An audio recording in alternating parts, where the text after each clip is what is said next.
In a world drowning in noise, where truth is often buried beneath layers of propaganda and misinformation, there's a need for a different kind of a network of creators that cuts through the clutter, that doesn't shy away from tough topics, and that delivers the unfiltered truth. We are Trim Radio Network. We are creators, we are innovators, we are investigators. We're the ones who aren't afraid to call a spade a spade. If you're ready to participate in thought-provoking discussions, informational topics, and of course today's biggest headlines, subscribe to our YouTube channel today. We're Trim Radio Network. We're cutting the bull and serving the truth.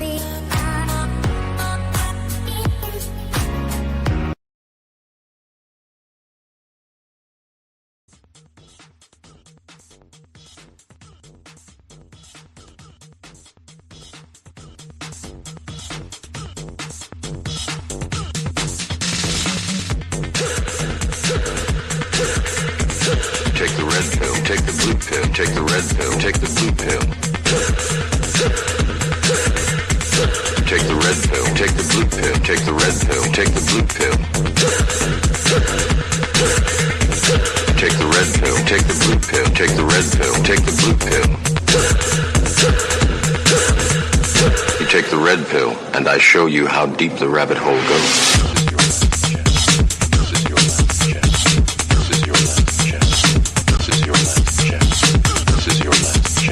This is your last chance. After this, there is no turning back. You take the blue pill, the story ends. You wake up in your bed and believe whatever you want to believe. You take the red pill, take the red pill, take the red pill, take the red pill, take the red pill, take the red pill, take the red pill, take the red. You stay in Wonderland. You stay in Wonderland, and I show you how deep the rabbit hole goes. Now, from the northeast quadrant of the United States, it's the Red Pill Reality Show with your host, Riscalla. Saturday nights from 9 p.m. Eastern until midnight on the Trim Radio Network. You can join the conversation in any of our chat rooms. And now, without further ado, your host, Riscalla.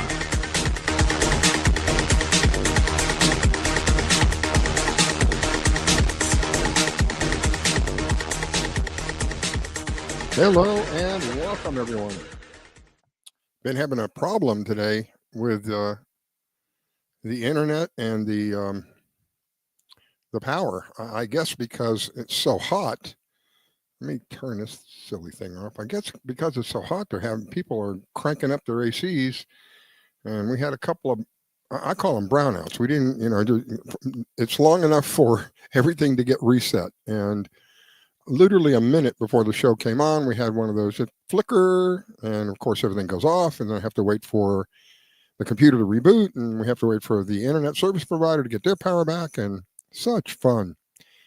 Anyway, tonight I'm going to have Peter. Peter's going to be back with me, as well as Maggie. We're going to be talking about something that really upset me last week. If you watched the show last week, you know that my camera's not working. God. You'll know that I expressed some deep disappointment in what was going on. So I had a long conversation with Peter, and he explained some things to me that, in all of this, if you are someone who is just dead set on whatever it is that you believe, there's no point in listening to anybody. I mean, if you're sure that the earth is flat, or you're sure that the earth is round, whatever that might be, and you're dead set on that, there's no change in your mind, there's no point in having anybody talk to you. You have to have an open mind. So when Peter and I had this conversation, my mind was open, and I expressed my disappointment. I don't think that we should have done what we did, but again, the amount of information I have would probably be about a cupful in a 5-gallon bucket. So I don't know everything that's going on. But from what I saw and the reports that I watched, it didn't look like they were. I mean, according to intelligence agencies, Tulsi Gabbard said, "Mr. President, our intelligence says they're not doing what you are being told that they're doing." And he said something to the effect of, we're going in anyway. And see that? I don't know. That just doesn't seem like him. But now, here it is a week later. Everybody says it was the right thing to do. My whole position is we are the only country that has ever used a nuclear weapon on another country. So it's like, who are we to tell other people that they're not allowed to have a nuclear weapon? I just, and of course they say, well, Iran always is saying death to America, death to Israel, Iran attacked Israel, blah, blah, blah, blah, blah, blah, blah. I'll have some more information for you on that. But my position is I don't want to be the police of the world. I'm quite upset tonight. It's not so much about politics as much as it is a personal matter that I found out about that really upset me. So if you were listening last week, you also know that I'm frustrated because there are people walking around who should be in jail, and they're still walking around free. Now, again, we got the chat rooms are open. Leave me a comment if you agree or disagree. Let me know. Maybe I'm off. But when I voted for him with the campaign rhetoric that was being spewed out, I got the impression that when he got back into office, the people who have been breaking the law, the people who have committed treason, the people who came after him illegally were all going to face justice. Not a single one of them has. Not a one. I hear about, they confiscated Fauci's phone. Big frickin' deal. Arrest the bastard. He is responsible for millions of deaths. Millions. Him, and along with whoever in the pharmaceutical companies was manufacturing this garbage that they wanted to change the definition of a vaccine so that they could call it that. But nothing's happened. So strangely, I ran across a video, and this video is descriptive, not perfectly, but pretty much perfectly, of how I feel.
Wipe off that grin, know where you've been.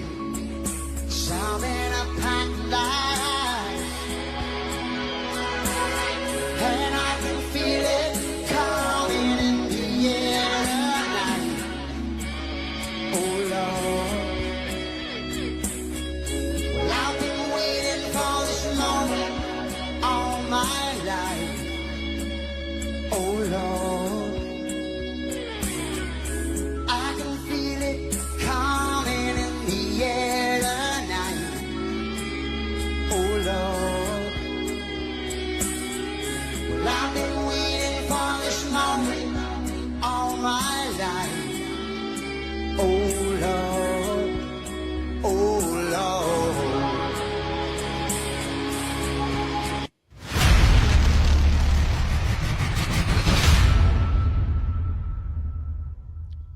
Yeah, that pretty much describes how I feel.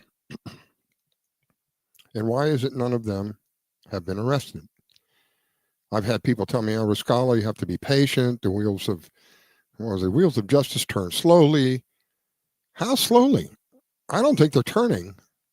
Not in the direction that I expected anyway. And I may be wrong, but I really expect these people to be in jail or at least face justice. Robert says he feels the same way. Thank you, Robert. This is I don't know. It makes me wonder what is really happening.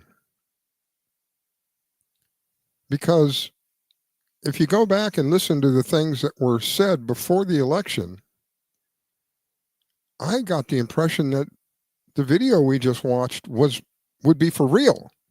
It wouldn't be fake. It would be for real. And that's not happening. The big beautiful bill. Here's my view on what happened between Elon and Donald Trump. Elon worked for 130 days, I think it was, over 100 days, for free because he believed in what he was doing and he wanted to see a better future for our country. So during that time, he found what? Tens, hundreds of billions of dollars that are being wasted and in fraud. And then after his time is up, he leaves, he gets ready to go, only to find out this big, beautiful bill has got more garbage in it. So I'm sure if it were me, I would be thinking to myself, well, what was the point of me doing what I did? I may have taken some action over here and saved some money, but they're just going to take it, they're going to put it in the right pocket and then take it out of the left pocket. What was my purpose here? All the work. Do you know, now, I'll tell you straight up, I don't trust Elon. I am grateful for him. I give him credit because he has sacrificed, but I don't trust him 100%. And I believe, justifiable reasons for that, and I don't want to go into that, but I do recognize that he did work for free, that he did, while he was working for free, he did a tremendous benefit for our country. And to find out that all the work that you did was really for nothing. It was really for show, more or less. Oh, we saved 100 billion here. Oh, we saved 50 million there. Oh, we had 10 million going for this. And so what difference is it if you stop all of that, but then you add all kinds of garbage back in this bill? So I'm sure he felt betrayed. I'm sure, well, let me back up. If it were me, I would feel betrayed. If it were me, I would feel like I had been used, especially after helping with the campaign. And I think the last count was a little over 200 million, or maybe even more, 250. And Trump says, oh, it's because of the EV. He knew about the EV mandate. That was well known. That was one of the things that Trump pointed out. We're not going to do these mandates. So he knew about that. So it wasn't that. I don't think so anyway. I think it was more the way he was treated. Now, some people think it's a prank, so to speak. I had one person tell me, think of it as an act. And the whole purpose of the act is for him to get back with the Democrats. And then he could spy on the Democrats for us. I don't know. Would he do that? I don't know. I think after over 100 days of not being able to tend to his businesses in the manner that he normally does, I think he wants to get back to his businesses. And I think if it were me, I think that I would have some anger towards the people I just helped tremendously, only to call me a drug addict and crazy or flipped out or whatever. He's weird. I got to tell you, for straight up anybody who sees him talk or anything, he knows that I believe he may be on the autistic spectrum.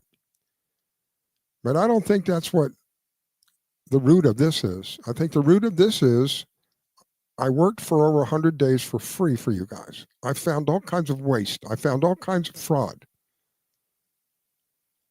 No sooner than I report that to you, now it's time for me to go. I find out in this bill, you're adding more waste. What was the purpose of me doing what I did? So that's my point on that deal. Let me go back to this and see if I can find.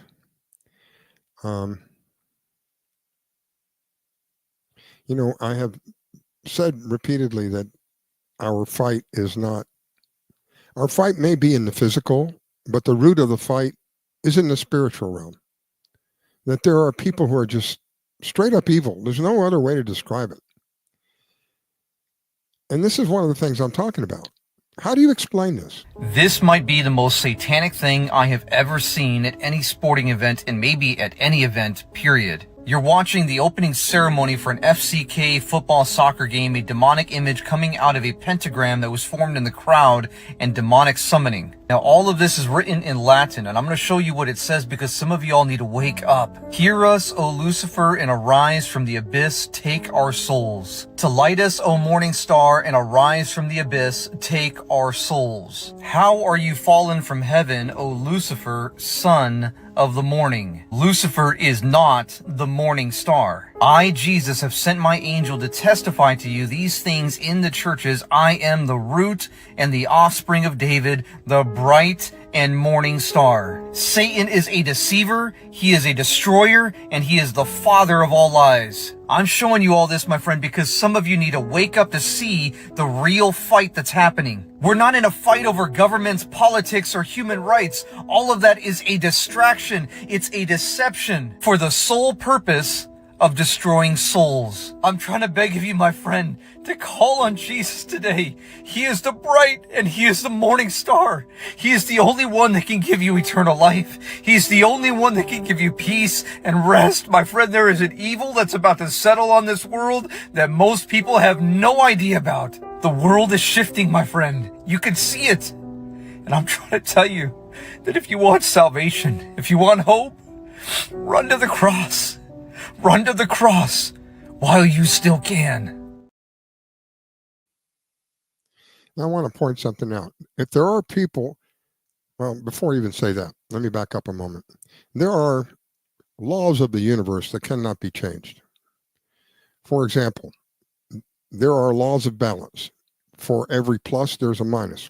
Back up a minute. For plus, there is a minus. For light, there is dark, right?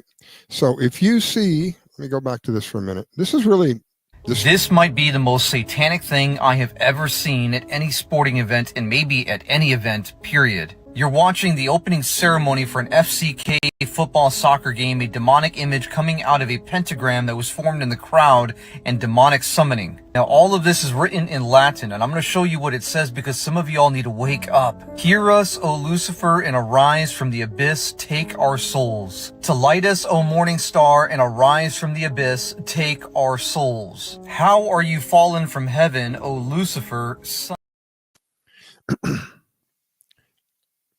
If you believe that there is a devil, by the laws of the universe, the laws of balance, then there must be a God. If there is evil, and my goodness, you see something that is where they just in your face. It's in your face. How can you? And then along with the wording at the bottom of that, of the bleachers, come take our souls. Those people are just a glimpse of the numerous amounts of people in this world that are along that line. As I mentioned earlier, there is a physical fight that goes on, but the root of the physical fight is in the spirit realm. And the video I just showed you gives you an example of exactly why we need to be praying, why we should be aware that things are not always the way they seem. Because these evil people will tell you what they're going to do before they do it. And if you can't recognize it, then it's your fault. And I'm the opposite of that.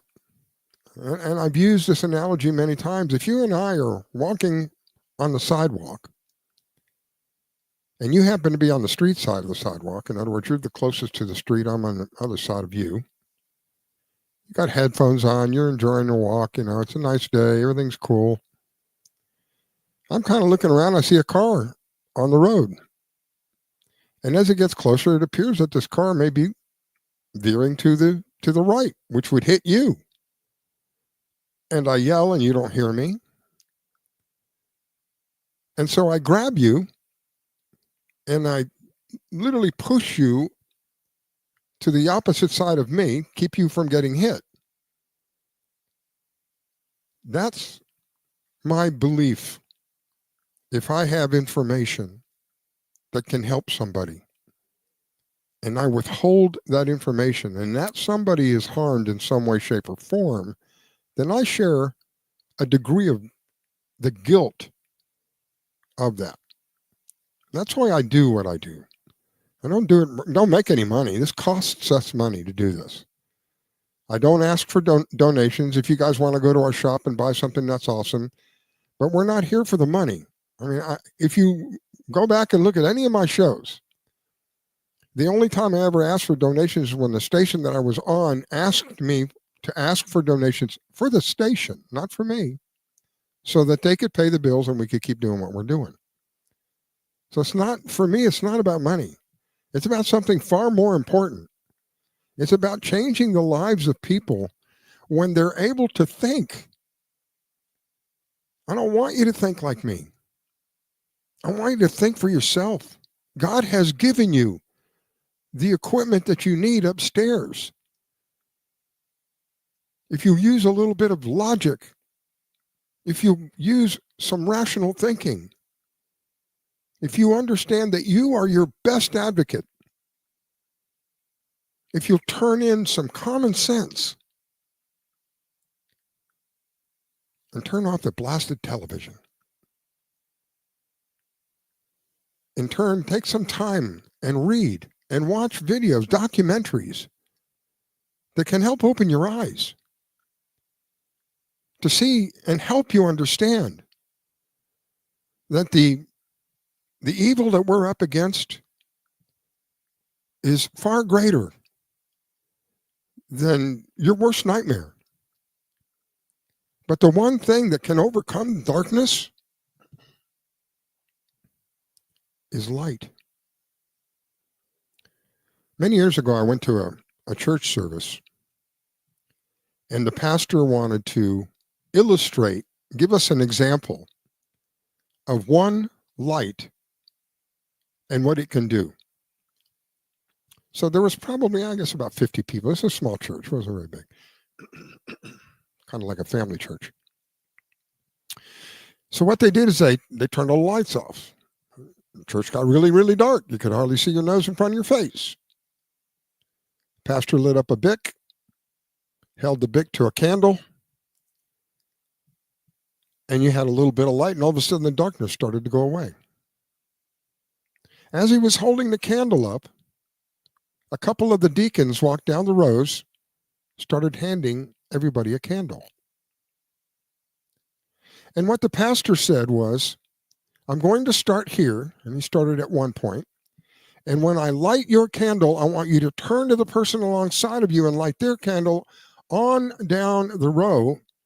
And when you're at the end of the row, that person turns around and lights the candle for the person behind him until all the candles are lit.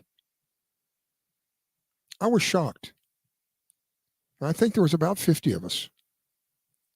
When all the candles were lit, there was more light in that room than when the electricity was on. It was unbelievable. The light was more natural than the light that we had with electricity. And so he gave a sermon for about 3 or 4 minutes, and we turned the lights back on and put the candles out. And that I remember like it was yesterday, because it shocked me. I figured, a candle here, a candle there. We're still not going to be able to see anything. I mean, you'd be able to see maybe the person in front of you or the person alongside of you. That's about it. But when we had everybody in that room with a candle lit up, and it started with one, and the light was greater than when the electricity was on, all started with one candle. That's what we are, you guys. We're one candle. All we have to do is plant the seed. We don't have to convince anybody of anything. That's not my place.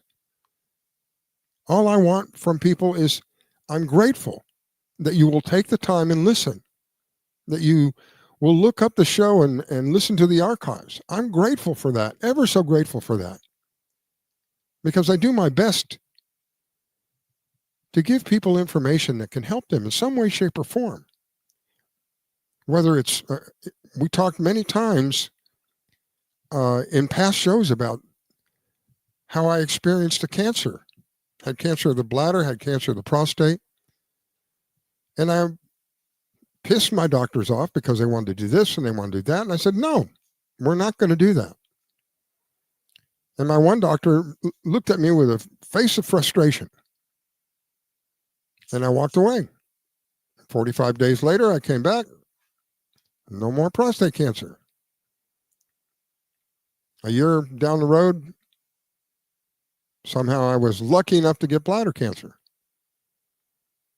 They wanted to do all these things to me. I said, no, we're not going to do that.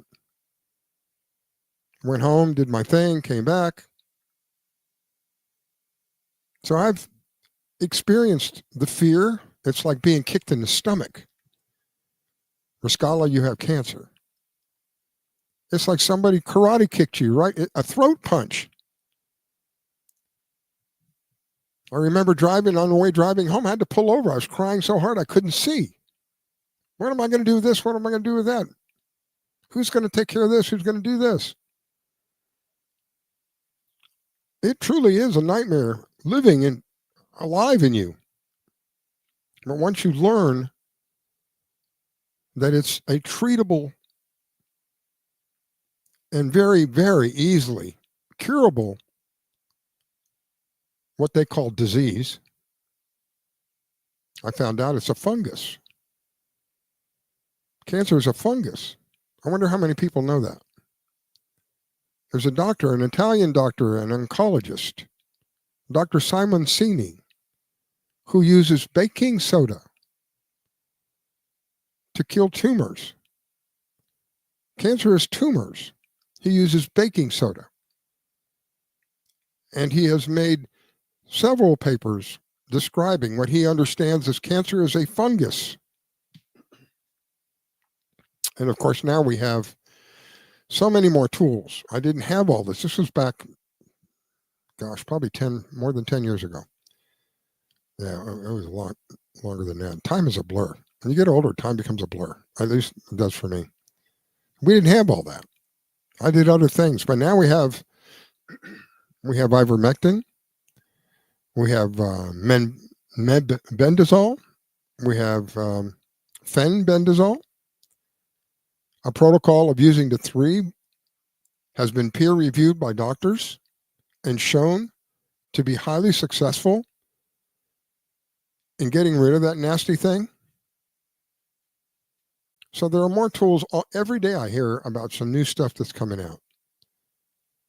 But still there are people who are going the route of having to either undergo radiation or undergo chemotherapy, and neither of which help your immune system. It is your immune system that's going to get over it. So I'm back to this. I just want you to think. I give you the information. I hope and pray that you take that information and say, you know what, Riscalla, it's a little over the edge. Let me go look. because I do come up with some crazy things. I've said in the past when people, one guy literally cursed me out when I said that there were no planes on 9/11. Well, you're crazy, Riscalla. We saw them on the television. What does that mean? You don't think the television lies to you? Come on. Well, then how did the buildings come down? They came down by controlled demolition. There's over 1,000 architects and engineers who have signed on, giving testimony, seeing the evidence that has been presented that the building's demise was the result of a controlled demolition. In order for you to be able to do that, you can't do that on the fly. You can't shoot from the hip. It takes weeks to get everything set up the way that it needs to be set up. But people still believe that I'm a conspiracy theorist, even when I tell them, go look at the videos. Find the video of the second airplane that shows the airplane in the aspect of, you see it from the side. As it's flying along, you can see buildings in the background. As it flies across the buildings, the wing disappears. That's not real life, pal. This aircraft is in front of the buildings. And as it passes the buildings, the wing disappears. Has it ever been possible for something traveling hundreds of miles an hour to strike something else and nothing, there's no rebound, nothing comes out and goes in?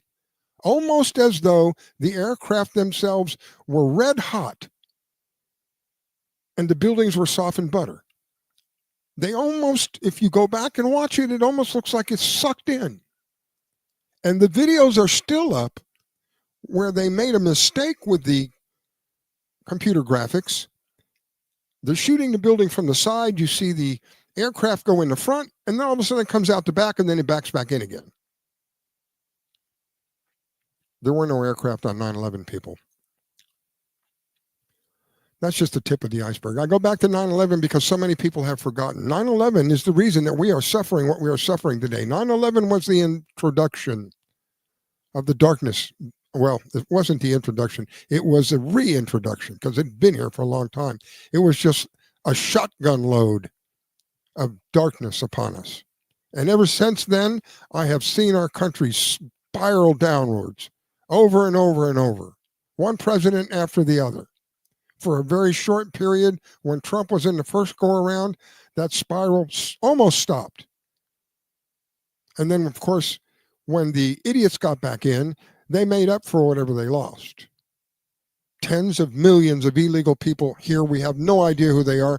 There's already evidence that there are Iranian missiles on American soil. What do you think is going to happen? I got two people that are coming up that are going to be able to discuss that with me. In the meantime, I'm going to take a quick break so I can fill my cup up. I don't know if I can get my camera to work properly. Any of you who have ever had a USB device and you go to boot your computer up and it says USB device not recognized? Well, just before the show, we had a flicker. And of course, the computer was flickered long enough for the computer to go off. And then when it came back on, it says USB device not recognized. So now, in order for me to fix that, I got to shut the computer down. I'm not going to do that. I got to shut the computer down. I have to completely clear the memory of the computer by turning off the power and then hitting the power button and then rebooting everything and starting all over again. But I'm not going to do that right now. Anyway, I'm going to go to a break. And when I come back, I'll have Peter Kling. I'll have Maggie Hart with me. And we're going to talk about Iran, a couple of other things. Very interesting conversation that I had with Peter. And hopefully we'll be able to have it again here. Here we go. You're listening to the Red Pill Reality Show. We'll be right back. Take the red pill, take the blue pill, take the red pill. I can't help but look around and feel like things are getting out of hand. We've been told to trust the science, but the science just doesn't make sense. They say it isn't mandatory, but they also say you jab or you drop. But if it doesn't stop the spread, it makes it feel like this is just a facade. What about the healthcare workers? What about the frontline nurses? How quickly we forget that they were working 18 hours a day. What about informed consent? What about due diligence? It seems a country that I used to call home is surely slipping away. I can't help but look around and feel like minds are slowly starting to change. Cause even if you're triple vaccinated, know that segregation isn't the way. Freedom is a choice and it's available to all if we choose.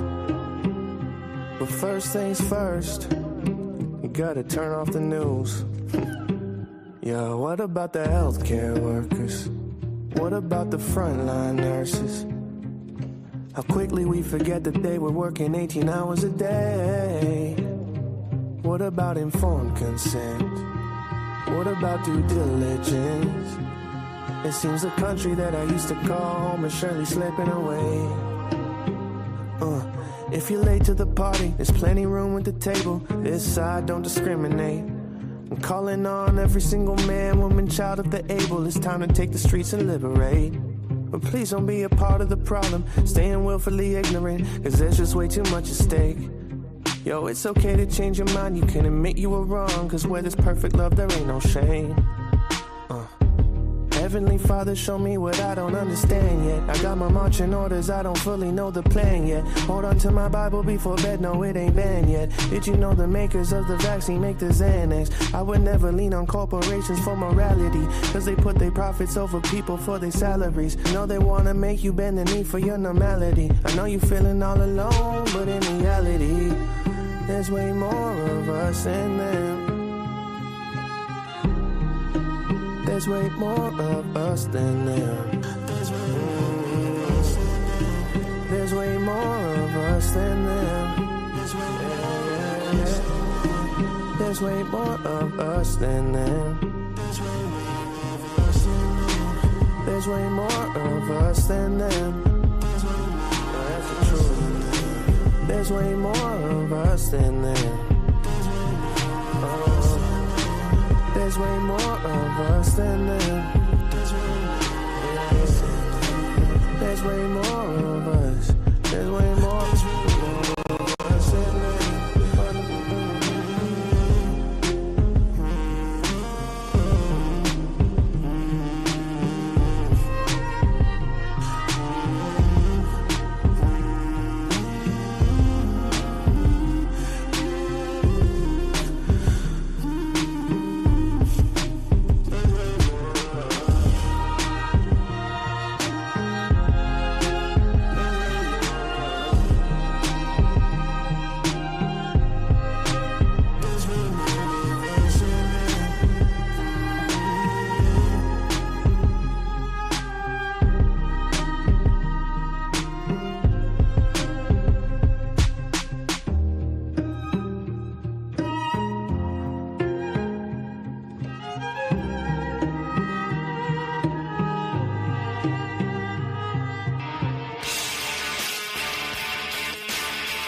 And we're back. Hope you didn't go too far, because we have more interesting and thought-provoking information for you coming up on the Red Pill Reality Show.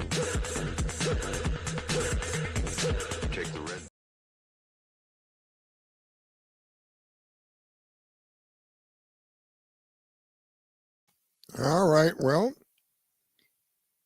come on now. My computer's not cooperating, guys. Bear with me. There we go. I tried to get the camera to work. I think I messed things up. I tried to get the camera to work during the break. And okay, the rest of it's working right. Okay, let me bring Maggie on. Maggie, welcome to the Red Pill Reality Show. Thank you. Oh, sure, Mr. Riscalla. How are you today? Thank you for having me. You know, sometimes I wonder if somebody puts a curse on me, because a lot of times don't say that. I do a dry run, you know, before the show. I do a dry run, check the volume, and just make sure everything is acceptable as can be. And like tonight, I literally a minute before I went live, literally a minute, we had a flicker. The electricity flickered, and it was enough to knock my computer off. And I had to restart. So I had a late start. On top of Oh, that, brother. when it booted back up, my camera, it told me USB device not recognized. So it's not recognizing my camera. And I had this happen once before, and I know that the only way I can do it, and I'm saying this for anybody else who's listening, if you have a USB device, your computer says USB device not recognized. Sometimes you can get by shutting your computer down, then unplugging it from the power, from the 110 volt power, unplugging it from the wall, and then hitting your power button while it's unplugged. Because what that does is it completely drains the power supply. And then when you plug it back in, it's like a fresh start. So anyway, let me bring Peter. Welcome, Peter. How are you, my friend? Good, Riscalla. How are you? I'm good. I'm really good. Just a little upset over some. I mentioned to you my granddaughter's in the hospital. We're not getting good news. Yes. Oh, And, that's they well, seem to be circling the bed. Where let's try this. Well, you already tried that. It didn't work, and then they go back. So anyway, it's a long story. I don't want to get into it tonight. Anyway, okay. It's just got it's in the back of my mind. I certainly wish her the best. She's still got a whole life in front of her. She's only 17. I think she just turned 17. Oh, geez. Yeah. So anyway, Well, you and I prayers had a up for her. discussion, and I had expressed to you my disappointment in what was happening with this administration, and with regard to what maybe my expectations were too high. I don't know. So I had commented on that prior to you guys coming on. I don't know whether you heard it or not, but I found a video that really expresses how I feel. And people tell me, you're dreaming, man. This will never happen. Maybe. I'll play it again for you. This is only 2 minutes long, but this is how I feel.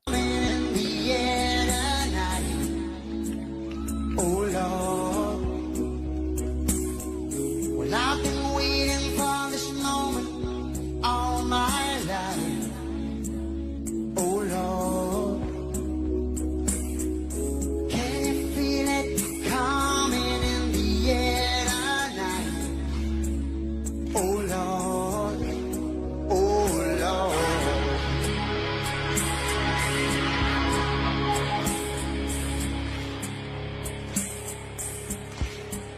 Well, if you told me you were drowning, I would not lend a hand.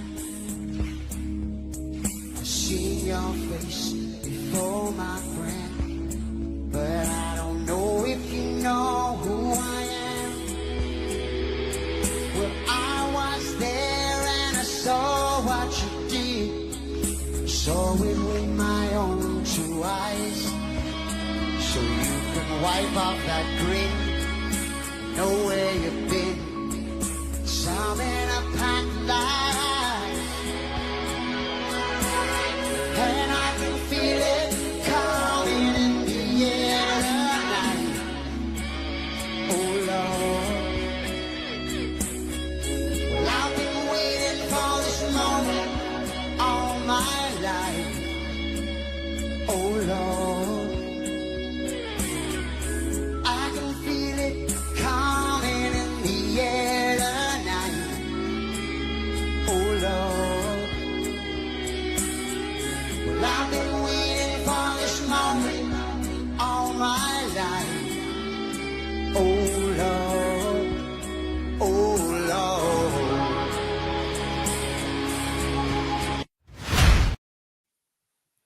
So you can see that was my expectation. I don't know. Maybe that's an over expectation. Maybe that's a unrealistic expectation. But that's what I was expecting. I really was. And I'm disappointed that hasn't happened. As I expressed to you, Peter, and I expressed last week on the show, I'm disappointed that we bombed Iran. I'm disappointed that we continue to give money to Ukraine. I'm disappointed that Israel gets $11 billion of our money. I expected all of this stuff to stop. I'm upset that this big, beautiful bill that they keep calling it is not beautiful, not really. That they tease us with things like, oh, well, no tax on tips, no tax on overtime, no tax on Social Security, things that really affect the older couples, the older people. But the meat and potatoes, they leave it out. So what do you think, Peter? You saw the video. I hope you saw the video. What do you Yes, think? I watched it. You raised some good points. Okay. We haven't seen any of this, and yet we were promised that we would see this. And maybe we got to see it and didn't realize it. And people saying, well, what the hell is he talking about?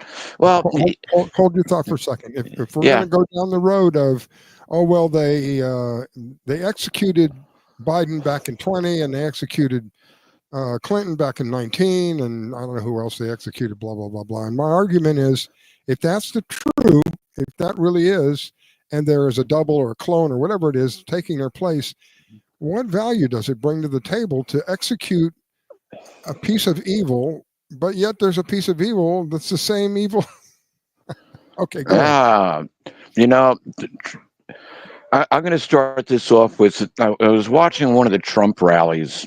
Oh, it was, I believe it was 2024 sometime, but it was like early in the year. It was prior to him being shot. And he came out, and it was actually two individual rallies. But he came out and he's talking to the crowd, and he points in one rally, he points down to the crowd, and he points somebody out and says, "Central casting." Now, wait a minute. How would Trump know that this guy is from Central Casting unless the Trump that we are seeing is from Central Casting? Okay? Good. Now, there's one. The other one is something that I heard him say at a rally just a couple of weeks before that. And I've listened to Trump since in 1975, 70. I lived in the New York metropolitan area for 20 years. How could you not be familiar with Donald Trump? Because he was a New York Playboy tycoon. Right? He was always in the news, always on TV, doing different interviews, going to different affairs. I never really cared for him. When I found out he was running for president, I thought he was doing it for the glamour. I didn't think he was seriously wanting to be president. I thought he wanted to be able to say later on, well, see, I had my own TV show. I ran for president, that kind of thing. And there's another notch in my gun. But when I realized that he was really running for president, I thought, well, my God, this is what I've been telling people. We need a businessman to run the country. Go ahead, Peter. Remember Ross Perot. But anyway, so the one thing that I had heard, after listening to Donald Trump speak for the better part of 30 years, he said something I've never heard come out of his mouth. And it wasn't necessarily what he said, it's how he said it. And he picked up a bit of Yiddish, which, for those people who don't know, Yiddish is German Hebrew. We see it occasionally on TV in different advertisements, although not so much anymore. But that there used to be, Hebrew National hot dogs or their deli meats, whatever the case might be. And there was always somebody who had this deep German Jewish accent. You know what I'm talking about? That type of accent. It sounds like a Jew. I don't know what to say. And if you use it right, you sound like a German Jew. And Trump pulled that off. And I was like, what? And all the time that I've listened to you, you've never said anything in any other dialect than your normal New York dialect. And all of a sudden you're speaking Yiddish? Really? Okay. So tip off number one. The other one was number two, Central Casting. But to get back on a more serious note, there's two things that Trump did while he was in office the first time that really, really caught my attention. The first one was an executive order issued, I believe it was December 20th. I can't tell you the number, but it was issued December the 20th or 21st, 2017, which was basically an executive order to dealing with human rights violations and um, conspiracy. And the human rights violations were basically came down to human trafficking, and that it would be a death-dealing offense if you were found guilty of human trafficking. And same thing on the conspiracy side. If you use the government to line your own pockets to gain for monetary gain, I believe is actually how it was worded, then you were guilty of sedition. And now that, hello, sedition, that's also a possible death penalty. And so two major things there that we know most politicians are involved in graft one way or the other. But I heard that the medical industry or the pharmaceutical industry has basically 3 lobbyists per politician in Washington. Really, you got 3 to 1, so you got 3 guys hammering on these politicians all day long. Alrighty then. So now we can see how the country is being influenced. Well, you want to talk about kickbacks? You want to talk about signing contracts? How does Pelosi know when to invest and when to sell? Let's see, because she's writing the laws or appropriating the bills in order to pay her bills, whatever the case might be. But so you had these two this one executive order which laid all this stuff out, which finds most of these people all guilty of at least sedition or conspiracy. Whoa, conspiracy against the government. That's sedition. Could be treason, depending on how far you get involved. And human rights violations, primarily geared toward child trafficking, that's pretty, pretty specific. So, but we didn't see anything happen. Now, interestingly enough, and I believe it was May of 2018, the Military Judicial Guidebook was updated, and I read both. The first document I read 3 times, so I fully got its understanding of meaning. Whoa, the update on the Military Judicial Guidebook, I read that 4 or 5 times, and I still didn't understand exactly what it said because there was a certain amount of legalese in it. But it was clear that a lot of the laws that went into this, which dealt, as I recall, with treasonous acts and things of that nature, would go into effect on 12 o'clock midnight, January 1st, 2019. And so, interesting, that date came and went. And all of a sudden, a media outlet, which or Real Raw News, which is like supposed to be a parody network, started talking about executions. And Hillary was number 1 on the list. Well, okay. They even gave the time when she was executed. Now, I'm not saying that's the truth because it's a parody, but all of a sudden, they started playing that. And different other people that was allegedly being executed along the way. But it didn't happen until after the Military Judicial Guidebook was updated. Okay, so here's the situation. If someone gets arrested for treason, it's not the Department of Justice that they may do the investigation work, but sooner or later it's going to be handed over to the military because it's a treasonous act against the U.S. government, and the military takes care of that stuff. And they're not going to publicize it. You're not going to see the perp walk. You're not going to see the bookings like we did with Trump, which wasn't the real Trump. I might add that. We'll get to that in a minute.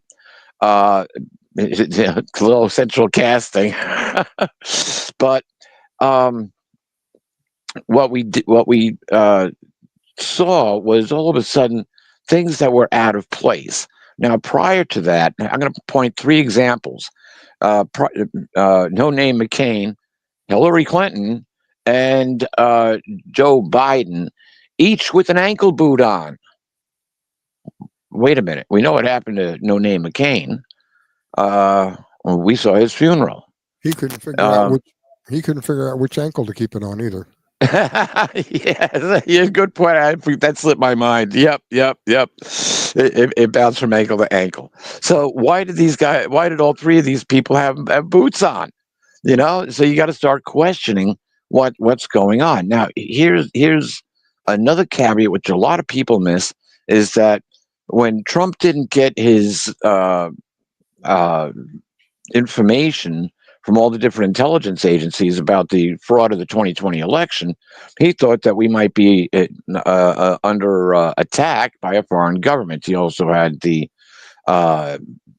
whole sickness and that was taking place, and the pandemic, false flag, more people killed by the shot than by the disease, regardless, or being mistreated.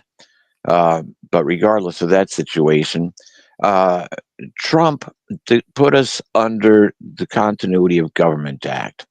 He felt that we had been attacked by a foreign power, which then we would go into a military stance, and his hat would switch from president to commander in chief.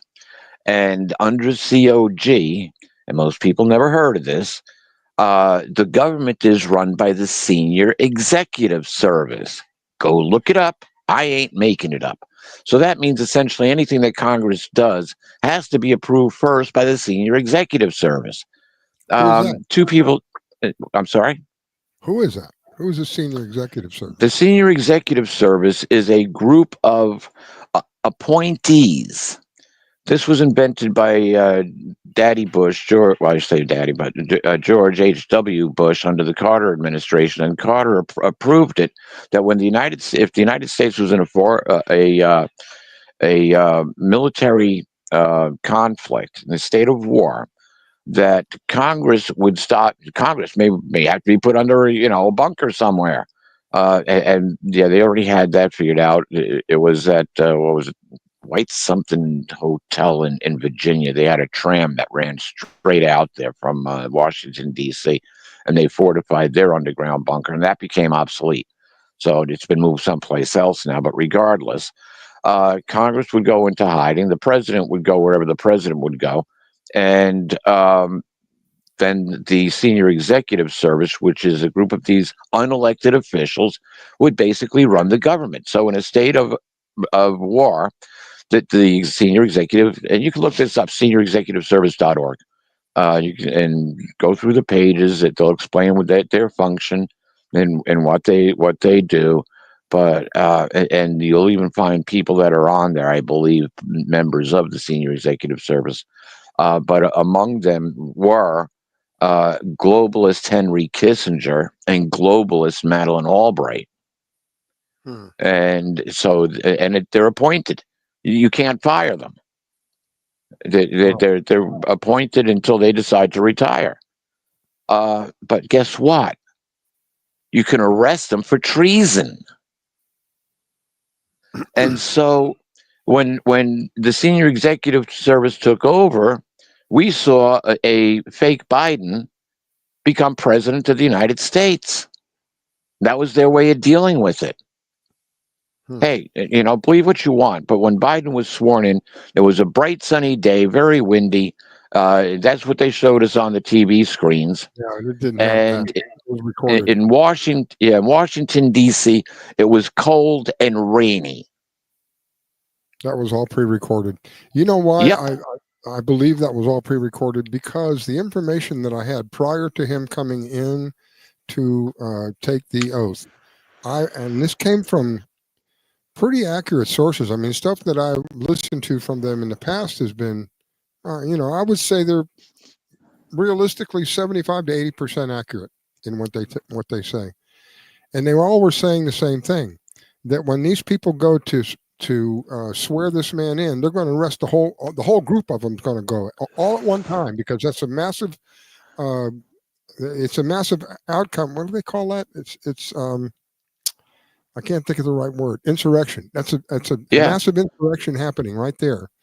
And at that point, the military takes over, and that's what I was telling people. This is what's going to happen. These people, blah blah blah blah, and then didn't happen. I was so upset, so upset. But if it was a covert operation, would you know? Absolutely not, because it would be a covert operation.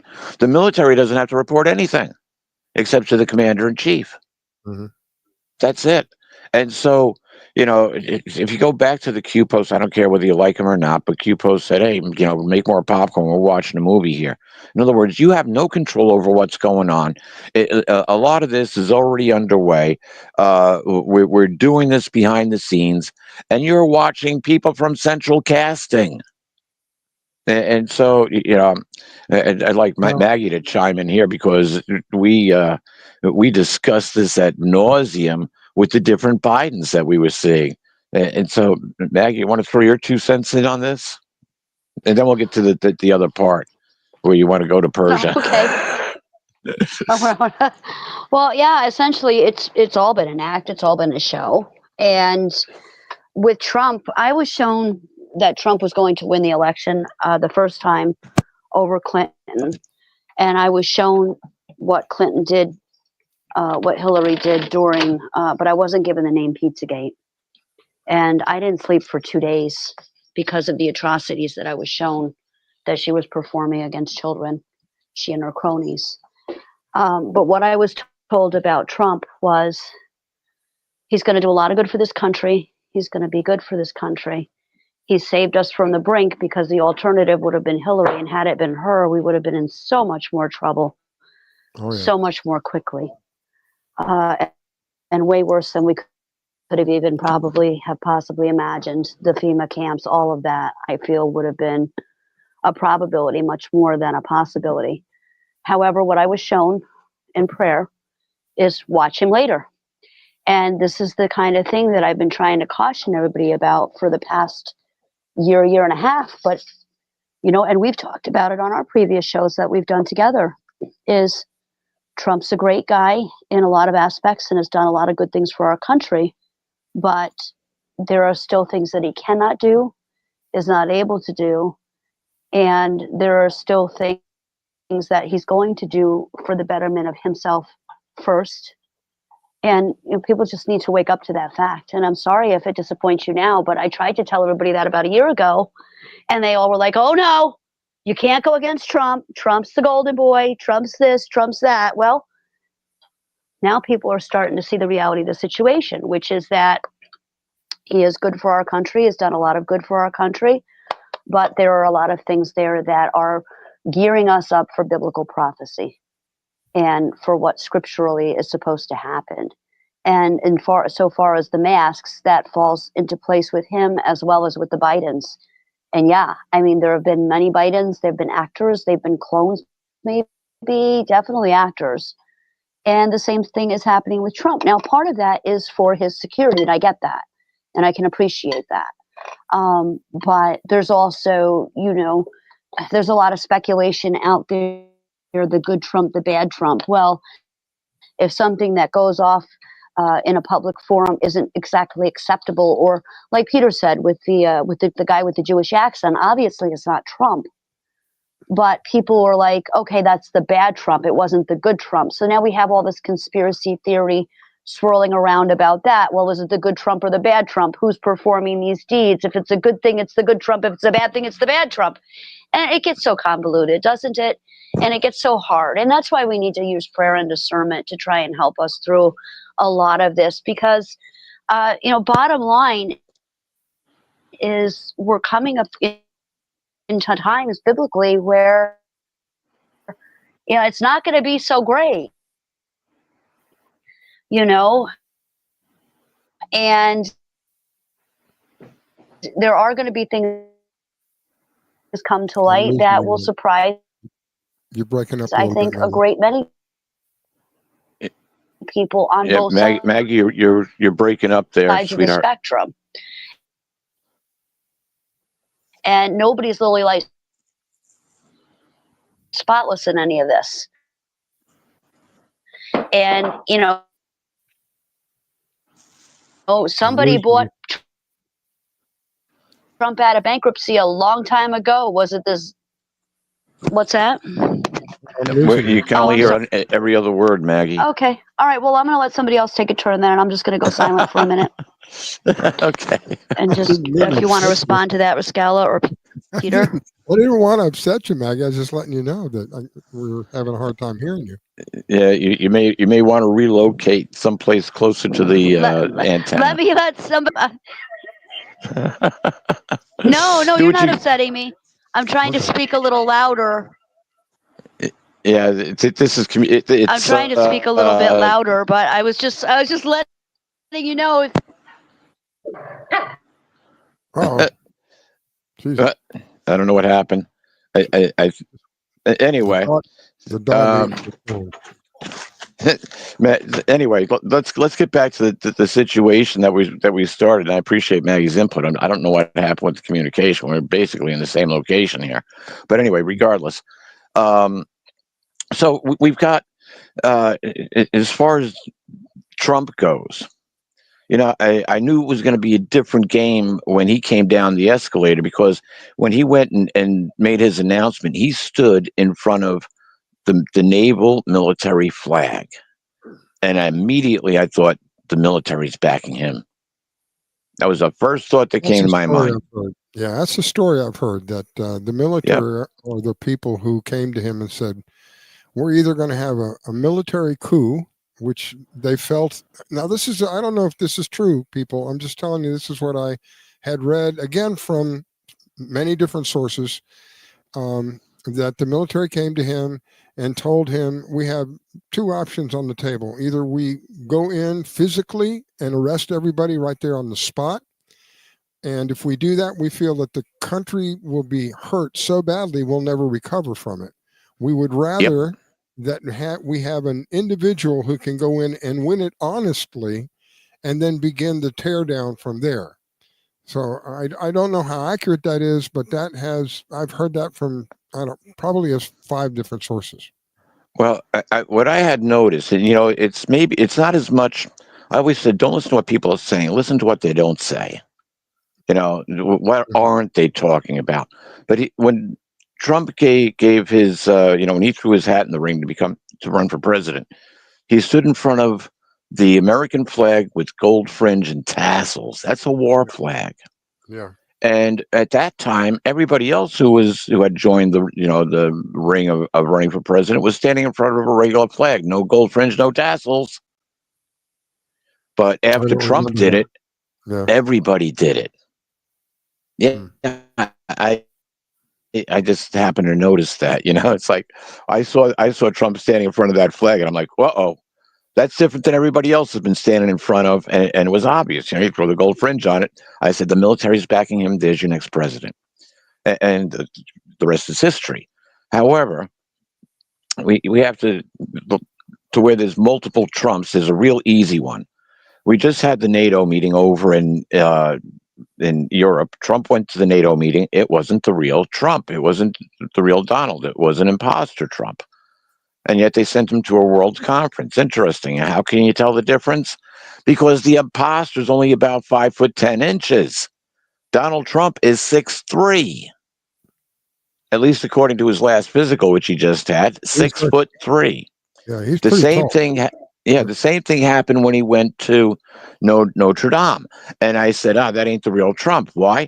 Because as he's meeting and greeting people, heading to where his seat was, number one, there was no Melania at the inauguration of the reopening of Notre Dame. And he stopped. The Prince William was in the row behind him. That's an interesting place.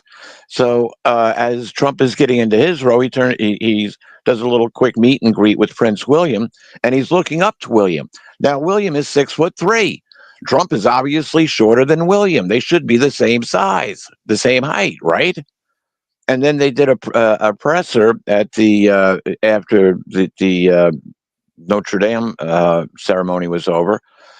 Trump went and talked to the imitation Trump went and talked to Prince William. And when they do their meet and greet, he's obviously shorter. So it can't be the real Donald Trump. I think it's a little impossible to grow and shrink in a matter of hours. So, yeah, so you've got this Donald Trump, which they ship out and about, where they can't keep total security on him, and he's going into enemy territory because Europe is the heart of the cabal. Um, the royal house wasn't too happy with them, and neither was Pope Francis, who's no longer with us, but he didn't die this year. He's been dead for a while. If You've you had see a picture of them too, with Pope Francis and Donald, the look on the Pope's face, this is it's Yep, like a kid who just had his candy taken from him. It and is he so did. funny. And then look at it when compare it to the Clintons or Obama or Bush. It's totally different. Totally different. Okay, well let's go back and I'm going to digress here just for a moment because Ratzinger, I thought he was pure evil. I mean, come on, he looked like the dark Sith there. The emperor of the empire. Just changed his garb.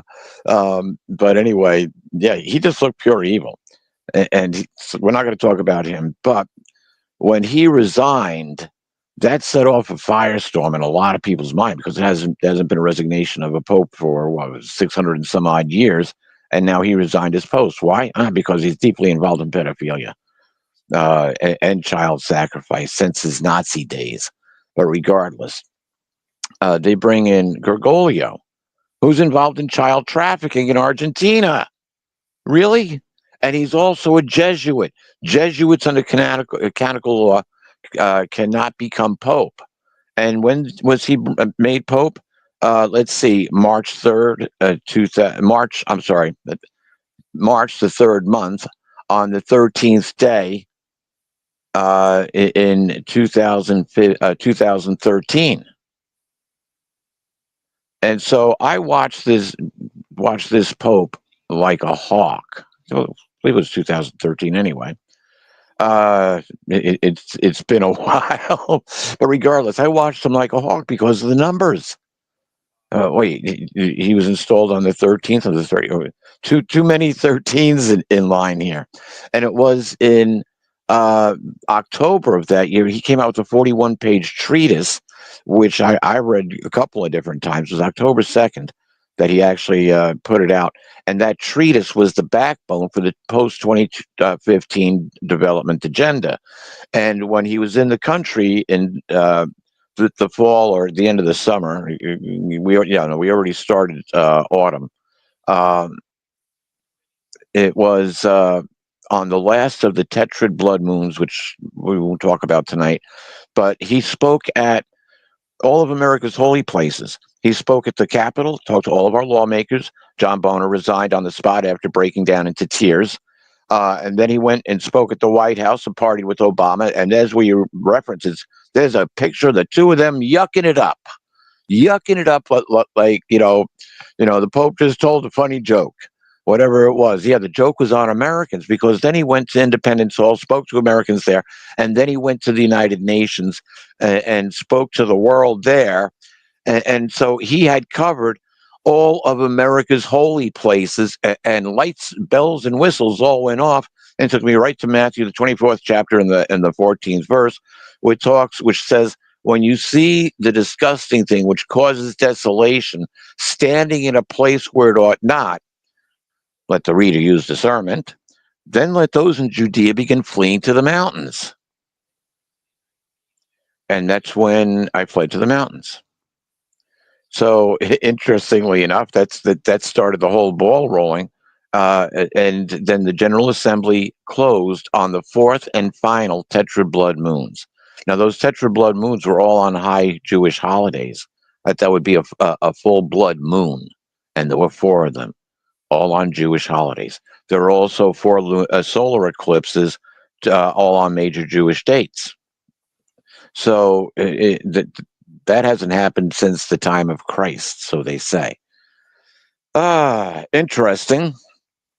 And so what we've seen fall out was everything that was manipulated from the post-2015 development agenda, which should have been Hillary Clinton in the White House in 2016, and they would have carried us out. And yes, those FEMA camps and cattle cars would be trucking people who are now MAGA supporters across the country to FEMA camps. I mean, come on. Look what FEMA did to North Carolina, or didn't do, however you want to classify that. So we've been in a state of manipulation, and Trump broke the manipulation. The official name for Washington, D.C. is no longer Washington, District of Columbia. It's the city of Washington. Washington, which is one of three, right? One of three. Right. One of three city-states that are not under the laws of the states, the countries in which they reside. You have Washington, D.C., you have the City of London, and the Vatican. All independent, and they're all tied together, literally. And so Trump broke that. And nobody saw that. That was the first break with Babylon the Great. Now we're going to get into the biblical prophecy end of this, because a lot of things start setting up. So anyway, Trump loses the 2020 election, and now Kash Patel just last week went before Congress and say, "Hey, we've got evidence that China manipulated the 2020 election." Ooh, that's an act of war. And he brought that information before a congressional subcommittee. I wonder what they're going to do with it. It'll be quite interesting to see that. Nothing. Just like everything else, nothing. Yeah, well, absolutely. But, there's also different court cases which are going before the Supreme Court, and the Supreme Court's going to have to do something. So we'll see what happens. That's yet to come this summer. But we're going to back up here, and those are things that we see happening. But we are in a state of war with China. If China interfered and helped overthrow the 2020 election, that's an act of war, according to the Law of War manual.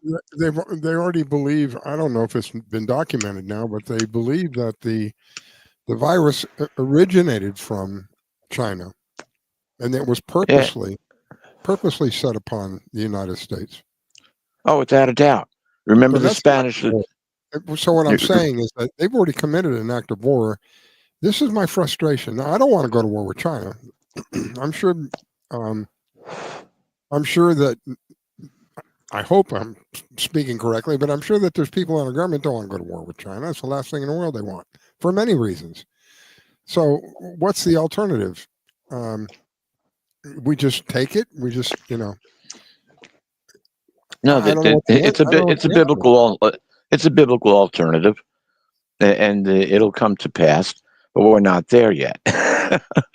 You see, what we're seeing is now. What we're starting to see is the groundwork being laid for what's coming down the pike. I can guarantee you that if they arrested all of the senior executive service and they put them on TV, they'd have to spend a week explaining to the public who the senior executive service is, where they came from, and what their duty is, and then why they were arrested. And they'd be names that the vast majority of Americans wouldn't even recognize. But I would say that they're all globalists. And so when we go back to Flag Day, if you notice, the grandstand where Trump was standing at, they all had these V-shaped symbols, like V for Vendetta or V for Victory. Victory over what? Well, we find out toward the end of the ceremony that Trump was actually presented with this flag, and it was presented by one of the Golden Knights, which are the parachutists that jumped out over Washington, D.C. And when it was, and it's interesting, when just before that flag was presented, Melania and Trump, President Trump, are both up at the podium, and President Trump kind of guides Melania to stand right at the podium. Meanwhile, he's standing behind Melania and slightly to the right, well, half body. His head is like just over Melania's shoulder. That's what we got to see. And here's another cue post. Queen protects king. Interesting. And that would have been a move, and that would have been a chess move. Melania's all dressed in white, standing in front of Donald, and she never said a word. And then, the crowd cheered, and then she, he kind of like directs her to step off to his left side again, and they present the flag to President Trump, and they tell him, Mr. President, this flag was flying over the Capitol during free fall. Free fall is the time that they jumped out of the helicopter to the time that they deploy their chute. Then they're no longer in free fall. So that flag was flying over the Capitol while it was in free fall. And there are some people that are saying that the Chinook helicopters that flew overhead were actually taking more Congress people who were arrested during this victory parade. I don't know if that's true or not. But that claim was made that the 80 Congress members were arrested and taken away. But who would be doing the arrest? It wouldn't. If they were treasonous, it's going to be the military. And the military ain't going to tell us anything. All right. Look, I found the, I want to play this for you. This is what you were just talking about. Let me see if I can get it up. Can you see it? Yep. Are you there? Okay. Yep. That's it. Well, it looks like it. Notice the V shapes in the background.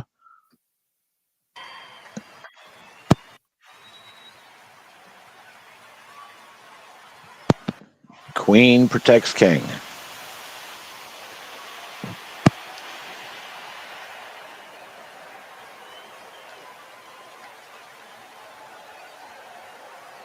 Mr. President, on behalf of the United States Army, the Army Golden Knights, I would like to present to you this flag, which was flown over our nation's capital in free fall during the Army's 250th birthday celebration.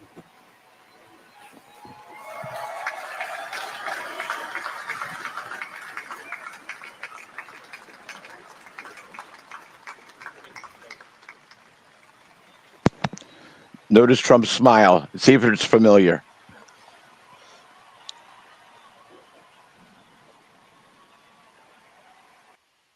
He kind of had that same grin when he was standing next to Bergoglio. But now I was told what you just witnessed was the turning over of the republic back to overturning the corporation and returning to the republic. I think that made sense. That was a symbolic gesture to let the world know that we're not under the United States corporation. We are now under the republic. And I can't remember which one of the two, but there's a United States of America, and then there's United States, and I'm not sure. One of them is a corporation. And one of them it's the United States of America Incorporated and the Republic of the United States of America. And so we are no longer under the corporation. It was bankrupted back during Trump's first year. There was no president because we got a fake Biden for the last 4 years. There was no president of the corporation. The corporation cannot exist without a president. Oh, really? I want to get back to the Iran thing, but I do want to bring this up. There were a lot of hints at what was happening during the Biden inauguration. The gun salute. I can't remember what the number of guns that went off, or the number of guns that would be for a funeral, not for an inauguration. Correct. And it was nine cannon shots spaced at like 7 minutes apart or something like that. I mean, 7 seconds apart. I don't remember what the number is, but I wish I could remember what the heck it is. But anyway, I read up on it, and it is there's a certain number of firings that they do in tradition when the inauguration is happening. There's a certain number that happen in tradition if it's a high military or somebody high official dies, that they do, and whatever he was in the inauguration, they were doing for a funeral. Now, the other thing that happened that day, he took the cruise down how they'll put him in a limo and he'll cruise down I don't know what it's called, but they'll cruise down the road. They had videos of many of the troops turning their backs on him, literally turning their backs as he drove by. They turned their backs on him. And that was a symbolic gesture of saying, we don't recognize who you are. Exactly. Or we don't follow this president. This is not our president. This is all stuff that's available. People just go look. You guys, you don't have to believe me. You don't have to believe us. I'm grateful that you're willing to listen. Go look and find out for yourself, because when you see it yourself, it has always been different for me. If somebody says to me something and then I go look whatever that something is, it means one thing when they say it to me. And maybe I don't know, maybe I'm wired different than everybody else, but if somebody tells me something and I question, there's a question that goes off in my mind right off the bat. Where's the root of that? Let me go look that up and see what, where the links are or whatever. Where's the root of it? So that I can see it for myself. And when I see it for myself, I guess in a way it strengthens your belief in what you're seeing or what you're hearing. Yeah, it's unless you say, "Oh, I can't trust my lying eyes." Yeah, when you see it, that's why I said you have to pay attention, because they've shown us all along. But it's like you see this flash of a picture, and then you hear all the propaganda for the next few months, and then you see this flash of a picture, and then you see all this other propaganda, and it naturally most people listen to the mainstream media. And so we turn around and we buy into a confused narrative. We have different, it's like we see something, but we're not seeing what we want to see. Why aren't these arrests taking place? Well, maybe they already have it. The military's done it, and they stuck actors in their place, because I've seen things I can't explain, like Bill and Hillary Clinton at a Delta airport terminal waiting to board a flight with no Secret Service. Yeah.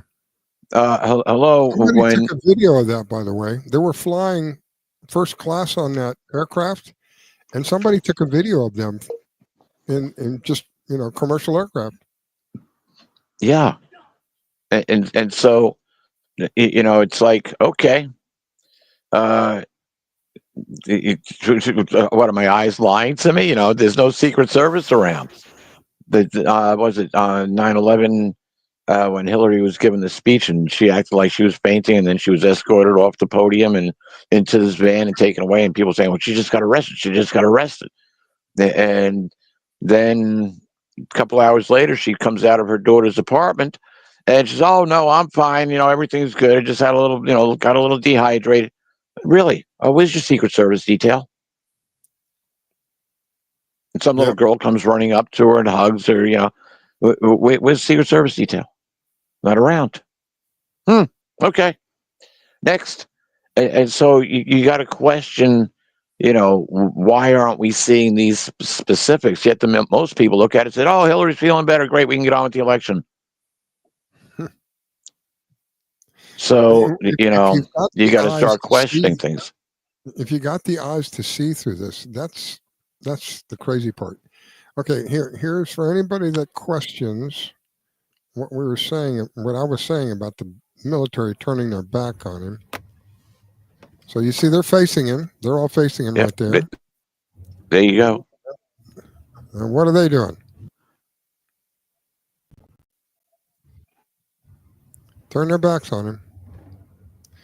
So even some facing, but a lot of them still turning their backs on him.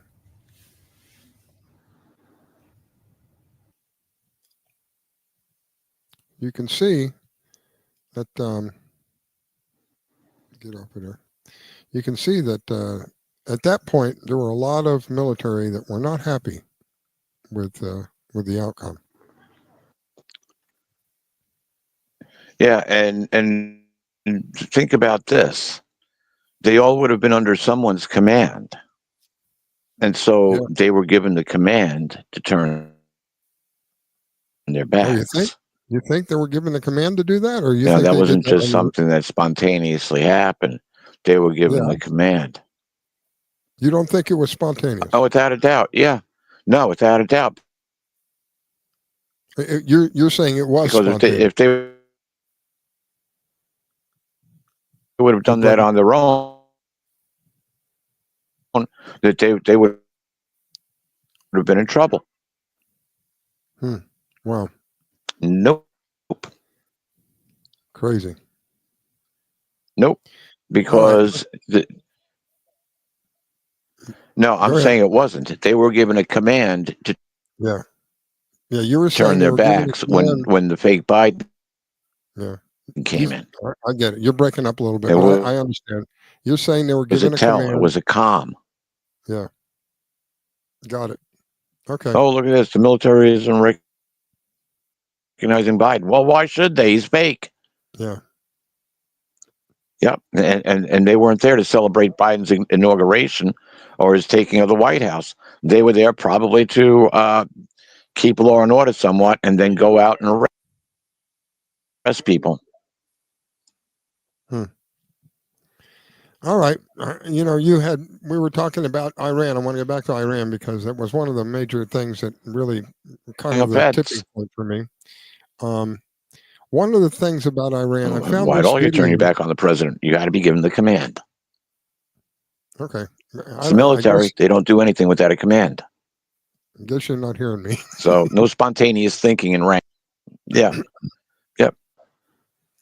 Before we jump to Iran, hold on just 1 second. I just want to give Maggie the courtesy of giving us a comment here. I'm sorry. Oh, go ahead. She's gone. Hello, Riscalla. I saw I saw that, and I don't know why she dropped out. She dropped. I'll wait for. But I'll find out in just a minute. Hopefully, she'll come back on. Anyway. Yeah, hopefully. One of the things that you and I were talking about this Iran thing. You said it went back to the Khazar. What are they called? The Khazari Mafia. Well, it goes back. We can take it back pretty far because people were starting to talk about, biblical prophecy involving Iran, and Iran is going to destroy Israel. No, that's not exactly the way that it happens per se. What we find is that Iran's a tool. It's a tool of the same group that Israel is a tool of, and so anyway, it's and I'll explain that. All right, hang on. Good. Okay, Maggie, go ahead. Go ahead and comment. I'm sure. I don't know how much you heard of what we said. Well, first, I heard everything. First of all, I wasn't upset before. I was trying to speak louder so you could hear me, and nobody could hear me. It was frustrating. But no, insofar as you originally had wanted to talk about too, before the whole thing with Iran, you were talking about the big beautiful deal, and I just wanted to touch on that a minute, if we could. Yeah. There's a lot in there that we had not been told about. In fact, there's something in that bill where the government has the right to come in and take like thousands and thousands of acres of land for governmental use and to take it away from the private sector, or take it away from the possibility of the private sector to be able to purchase it. So there are a lot of things in there that are coming out that are very, very suspicious to me. And I'm not sure. Trump made the bill, right? So he had to be aware of it. And that whole thing with Elon still, the whole back and forth between Trump and Elon and their problems that they were having. There's a lot more than that, I think, that we'll find as we go forward behind the scenes. I think some of that will start to come out. But the big, beautiful bill, what were some of the other concerns that you had with it that you said you didn't like specifically? I don't have specifics. I only have what I've read in generalities. And what they were saying is that there's more waste and more just garbage. They call it pork. There's, embedded in this thing here, there, and everywhere. And now this is the impression, again, I know this is redundant, but I think it's worth repeating. This is my impression. When Trump came into office, when I expected Trump to come into office, it was going to be like a new sheriff in town. We were told things were going to be transparent. So they're not publicizing. I guess I could go through the trouble of looking it up, but I had heard from so many sources that there's just pork in it There should be no pork in it. He said something about, before he became president, they start passing bills that can only have one thing per bill. And they're not doing that. They're passing this bill out of a whole bunch of stuff, lobbed in with the bill. So I'm not happy about that, because they can hide money. And I think, again, this is my opinion, I think that's one of the things that was a breaking point between him and Elon. He worked all that time for free. He found all the waste and fraud, and then they kind of turned their back on him by putting more, waste into this, quote, big, beautiful bill. And I would agree that that is probably a percentage of what their discontent was with each other. I think in that aspect, Elon probably wanted to play it straight. I will agree with you there. Yeah. I also believe, though, that Elon took that position so that he could clear the lawsuits against his company, and then once he did that, he was out too. So I think he had a decided term that he was going to be there for, whether it be 6 months or what have you. And I do believe that part of that time he took to wipe out lawsuits against Tesla and his companies. So I think it was mutually beneficial. I'm not going to make any money. I'll lose millions of dollars. However, I'll get to clear the slate of any lawsuits against Tesla or my companies. And that sounds like something that Trump would do behind the scenes. It's a good business deal. It's a solid business deal to get him to bite, to take the offer, to take the position. Plus, he's got the popularity factor behind him as far as Elon goes. So there's that. But the land thing really bothered me, because we already have Bill Gates buying up all of our land. We have Oprah Winfrey in Hawaii. We have Dwayne The Rock. We have all of these crooked people that are buying up property. And China, well, it's not even, China's another one. But the fact that they're going to take these thousands of acres and they want to take them under governmental ownership that really did turn my stomach. And yes, the waste and the lack of transparency is there, even so far in with this Iranian crisis that we're going to talk about here in a few minutes. This has not been a transparent thing 100%. Okay, we didn't know what was going on. And you could say, okay, national security, I'll get that to a degree, but I don't know, there's still something stinks in Harlem. So whenever you guys want to go forward to that, I'll let you start, and I'll just sit back and you can call on me when you're ready. How about that? Okay. All right, Peter, I was going to ask you, we were talking about Iran, and when we were talking about Iran, you said it was the Khazarian. What is it? The Khazarian Mafia?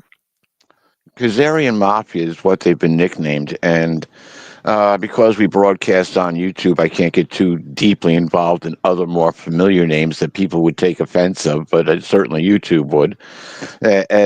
So, yeah, we'll just call them the Khazarian Mafia.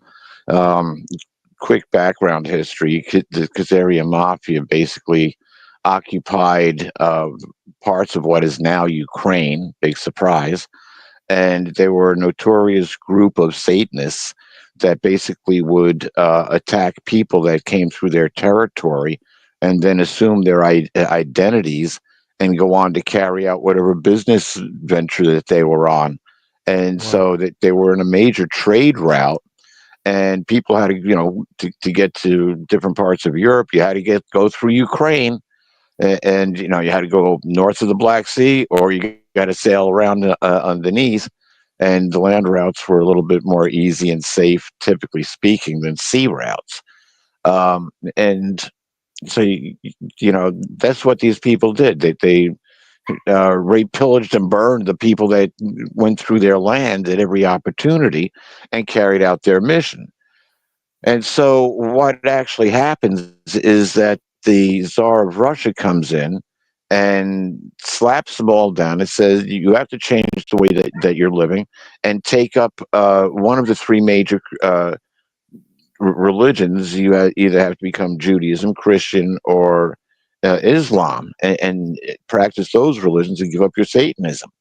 And so they said, okay, we're going to take Judaism. And that's what they did. And so, we'll turn around, and I might as well throw it right in now. Those from the synagogue of Satan who claim to be Jews and are not, but are lying, will be brought before our feet to do obeisance, because God's going to show them how much He loves us. So the reason I And, asked and that's about actually the reason I was asking about that is I found this video. This is about 3 minutes long. This is from Arab TV, and they're saying, according to this lady who's giving testimony, that the Freemasons are the issue. So I'll play that, and then what I'd like to ask you, Peter, after this plays, is how are the Freemasons and this other group that you're talking about? Is it one and the same? Are they or is it just a different name and the same people? Is that what we got?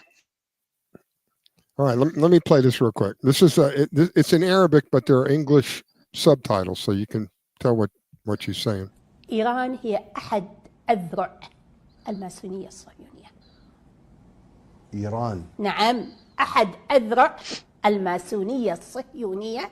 No.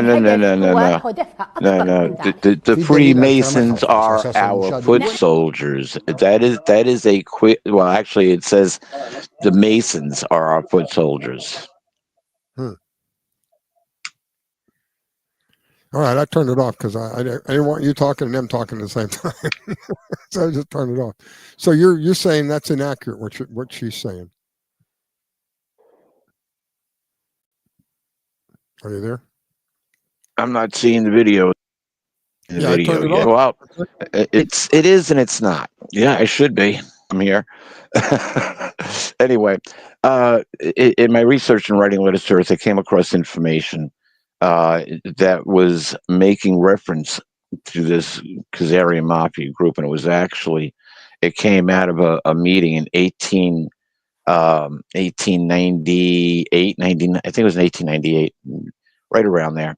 The meeting was actually supposed to be held in Munich, Germany, and when the local Jewish population found out that this meeting was to relocate the Jews back to their homeland, which was named Palestine at the time, but it was actually occupied by the Ottoman Empire, there was such a protest that went up among the Jewish population of Munich that the Congress was actually moved to, I believe it was Bern, Switzerland, Basel or Bern, one or the other. But that's where I think it was Bern, Switzerland, and that's where they had this Congress. Interestingly enough, all this Congress was going on. The first recorded UFO crash in the United States took place in Aurora, Texas.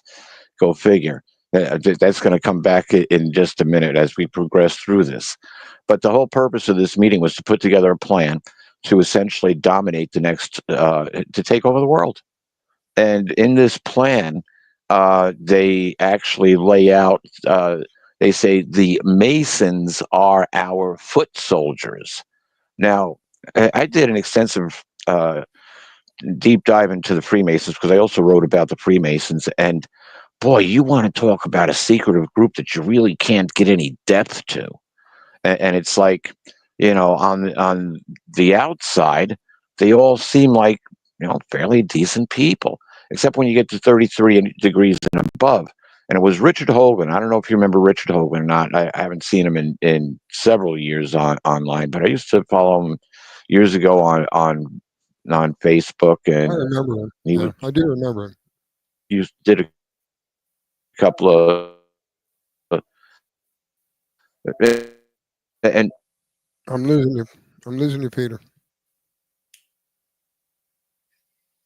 Well, when we had Comet Ison, which is a whole nother subject, Comet Ison was supposed to be the great. I'll try moving this.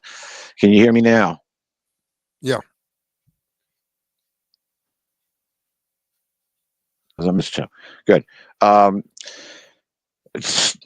Comet Ison went around the sun and got destroyed. It was supposed to be the marker for. It was supposed to be Quetzalcoatl, the feathered snake god of the Mayans, and it was it would have been the start of the new Baktun or the end of the old Baktun, and we never saw it. That was actually destroyed coming around the sun, and it was something destroyed it. It wasn't the sun, and I'm pretty sure you can find the YouTube videos out there, and just look at the comet's coma.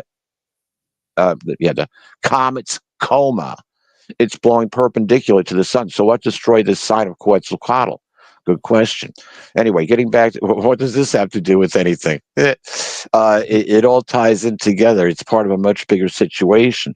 But that was a marker, and This might be the most it thing I have ever seen at any sporting event, and maybe at any event, period. You're watching the opening ceremony for an FC. I don't even know how that happened. talk about the network under attack for telling the truth.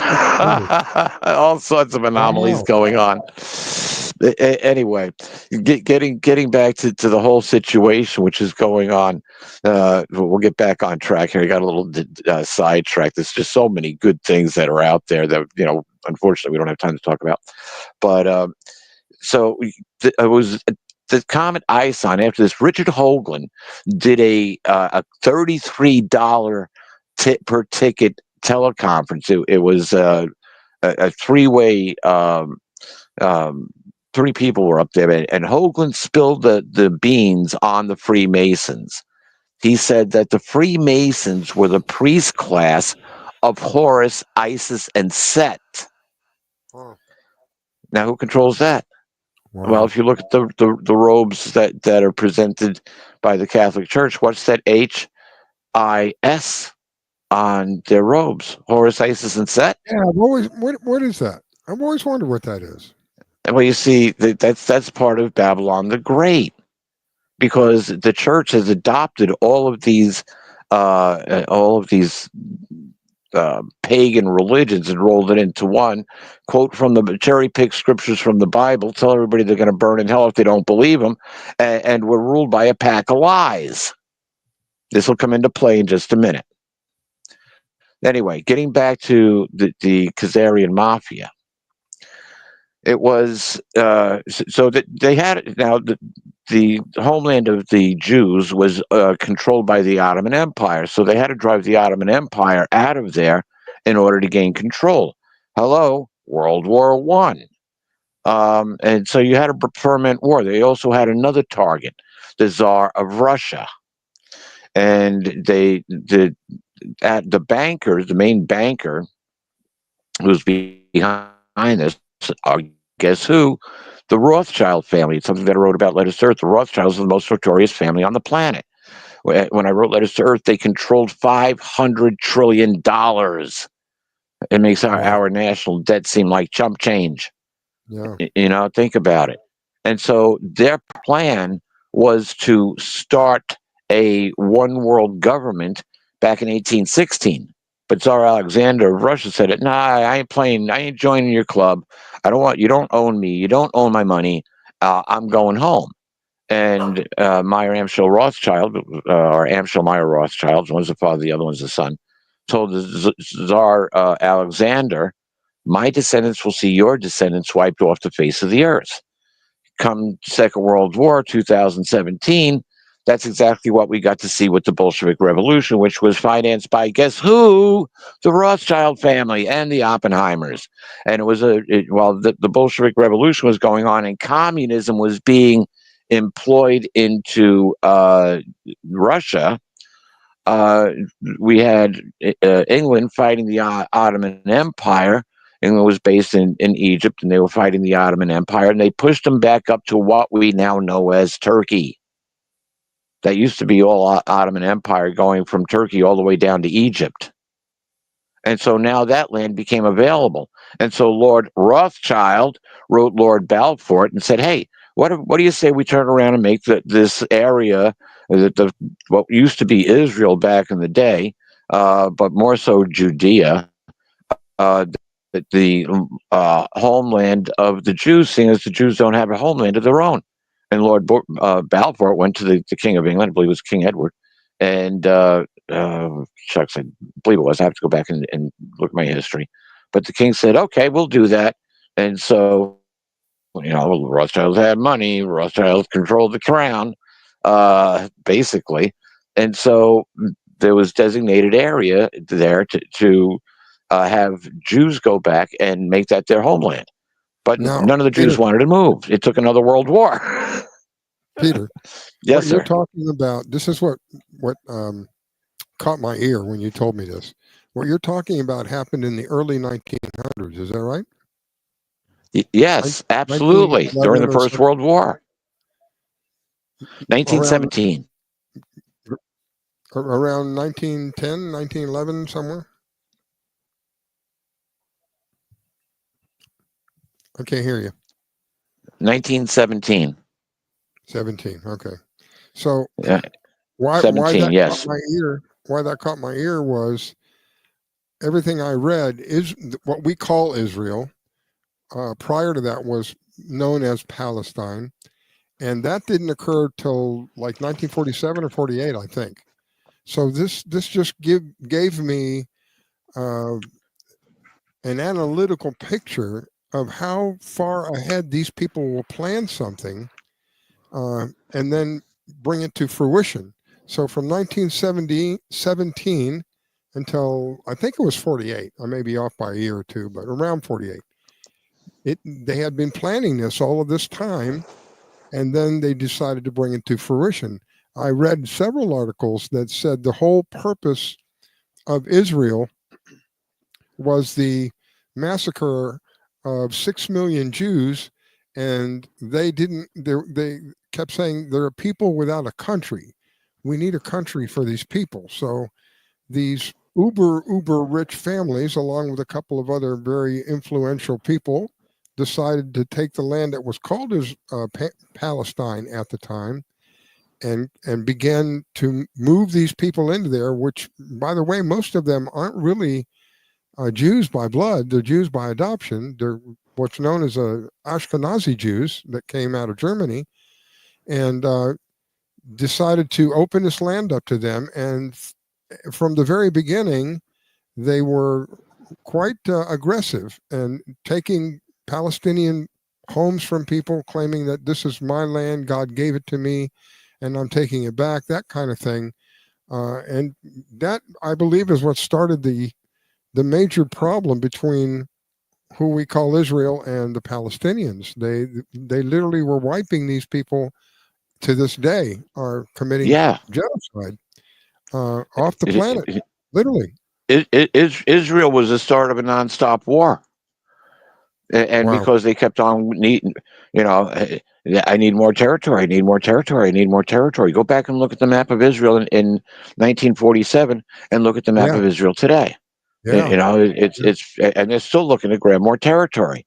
Yeah. And that's part of their plan is to take back pretty much everything from They say from the river to Iran the to sea. Egypt. They say Yeah. from the river to the sea. Yeah.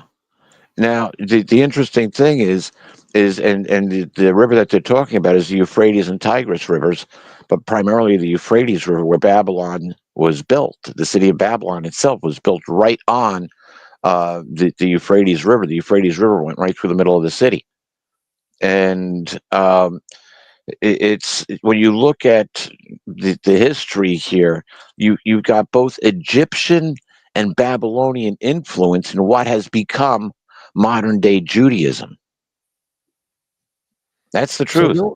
there Jesus were did Jesus talked about the religious leaders at his time as the Jews.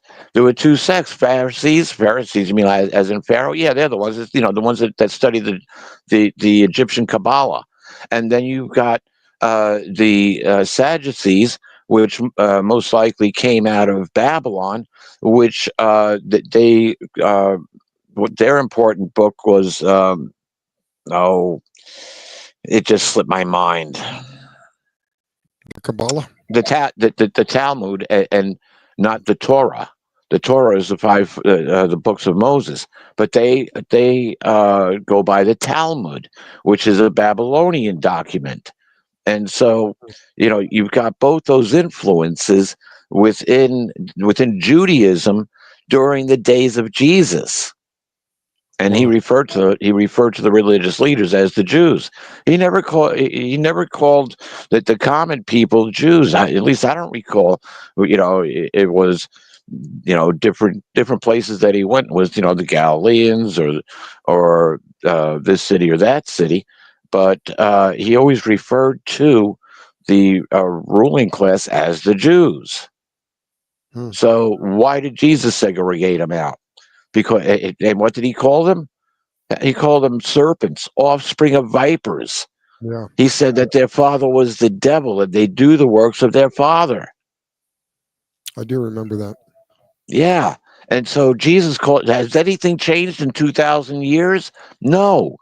And there's a direct link to when Rome raised the city of Jerusalem in 70 CE to everything that's gone on right down to this day. And it starts with it starts with the approximately 90,000 Jews that were taken out of Judea, most of whom were the well-off citizens of Jerusalem, and about 2 million were put to death. They were visiting for the Passover. So the ones that were most healed within the city of Jerusalem were the ones taken captive back to Rome when they razed the city to the ground. And guess what? The Wailing Wall isn't the temple base. It's the base where the Roman fortress was built, and where those people are at the Wailing Wall. Yeah, that was their toilet. So, something to think about. The temple was built about a quarter of a mile away near the Pool of Siloam. And so you look it up geographically, and then you'll have a good idea where the temple originally sat, not where the Dome of the Rock is. So when they rebuild that temple, it won't be on the Dome of the Rock. Peter, how certain are you about the wall and people used to pee there? You know, now that I think about it, isn't there a scripture that says something about pisseth on the wall? Well, we historically we know that that's where the Roman fortress was built. Now the Romans wouldn't have destroyed their own fortress, but Jesus said, when his apostles admired the temple and said, "Jesus, what a beautiful temple!" And Jesus said, "I tell you today that not a stone will be left upon a stone of this building." And so there is no stone left upon a stone of the Jewish temple. The Romans razed it to the ground. They didn't leave the foundation. Now, they would have left the foundation of their own fort, now wouldn't they? But everything else, they leveled. But we know where the temple was because of the Pool of Siloam. It's a natural spring there. And that was right outside the temple. Where the Dome of the Rock is a quarter mile away. The Pool of Siloam is where the Jews were supposed to go to cleanse themselves, to bathe and cleanse themselves before they could enter the temple. They wouldn't walk a quarter of a mile away down a dusty trail in order to get to the temple, would they? Makes no sense. Wow. But the temple where the pool is. And so, and archaeology has said that same exact thing. That's where I learned it. Listen to the Jewish archaeologists. They'll tell you where stuff is because they know. They say we don't put a shovel in the ground unless we consult the scriptures first. That came from the head of archaeology in Israel, but I forget his name. But anyway, getting back to the situation, yes, Israel is known as the house that Rothschild built. And so everything in Israel is to serve the Rothschild family. The whole government, everything. Yeah. And so what would you expect? And so because the Rothschild family also controls the Federal Reserve, it's no wonder that the majority of our politicians are dual citizens with the United States and Israel. Absolutely. And so essentially they're traitors because their first allegiance is to Israel, the second allegiance is to the United States. Guess who's getting rounded up? You can't, as Jesus said, you can't serve two masters. And so what we see happening here, so that was established 1947, and Israel went through a lot of nonsense trying to, become a viable area, and they were always in battles. And then you got to Camp David, of course, but things have progressed since then. That basically put an end to the war between Israel and Egypt. But the whole camp around them has been nothing but a firestorm, and it's all been unrest, and it's only gotten worse. Well, when did it get really bad? Let's see. When they overthrew the Shah of Iran. While Jimmy Carter was president, they overthrew the Shah of Iran, and they installed a religious empire. they installed the Ayatollah Khomeini as the religious leader of Iran. And everybody who was, you would go to Iran under the Shah, and it was a modern city. People wore modern clothes, the latest styles there. The people of Iran loved the United States. They wanted to emulate the United States. And this guy that they moved in, if I understand correctly, he wasn't even from Iran. He was originally from somewhere else, and then was living in Britain, and they moved him from Britain into Iran and made him, quote, the leader. That was actually France. Was it France? Yeah, it was France, which brings us to, you see, it was Lord Rothschild of England who in 1917 got this ball rolling and created the State of Israel. It was most likely Evelyn de Rothschild of France who funded the overthrow of the Tsar and installed Khomeini, who was also in France. So it was real easy to communicate with Khomeini. And so what they did, what the Rothschild family did, is basically establish two theocracies, two cities, two countries, if you want to call Israel a country now, but it's still referred to as a state, but regardless, two countries of that are both essentially theocracies.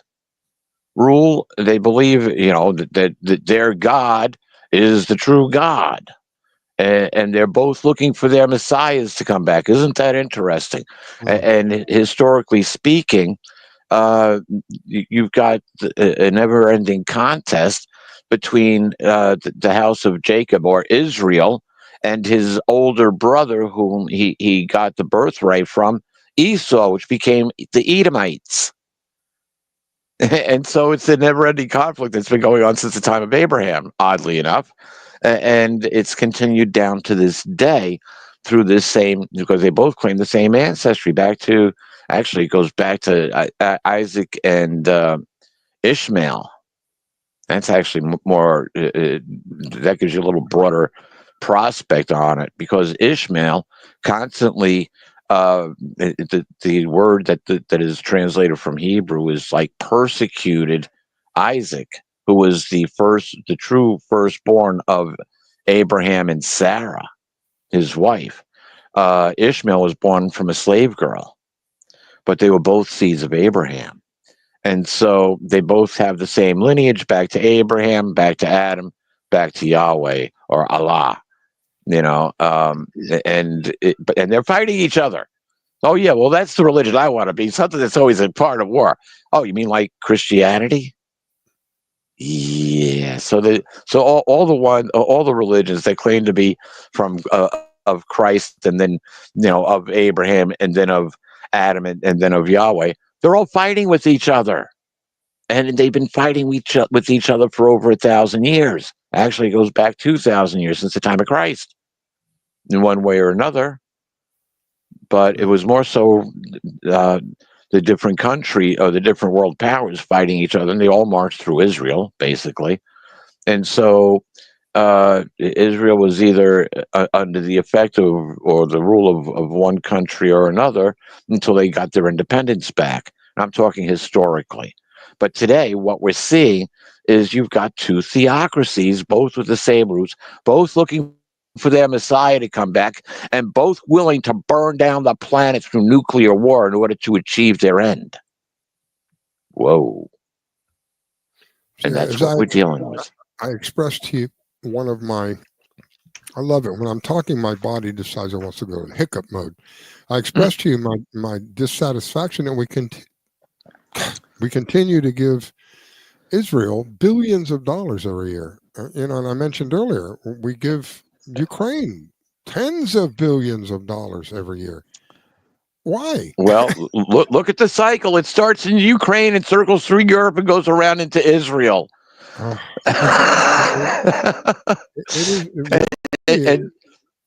I was expecting that this insanity would I'm limited in the amount of information I have. I understand that. And with regard to how much I know versus how much is really going on, I mentioned earlier, it might be I'd be lucky if I get a cup full in the span of a 5-gallon drum. So it's not very much, but what I see, it's beyond me that this continues to happen. And again, I know it's redundant, and I apologize, but I really expected different. I expected that things were going to be, justice was going to be prevailed. Things were going to come out in the open. We were going to be, how many times, I know you've heard this, I wonder how many people are listening have heard this. Oh, we're going to have 10 days of darkness. They're going to turn on the emergency broadcast system.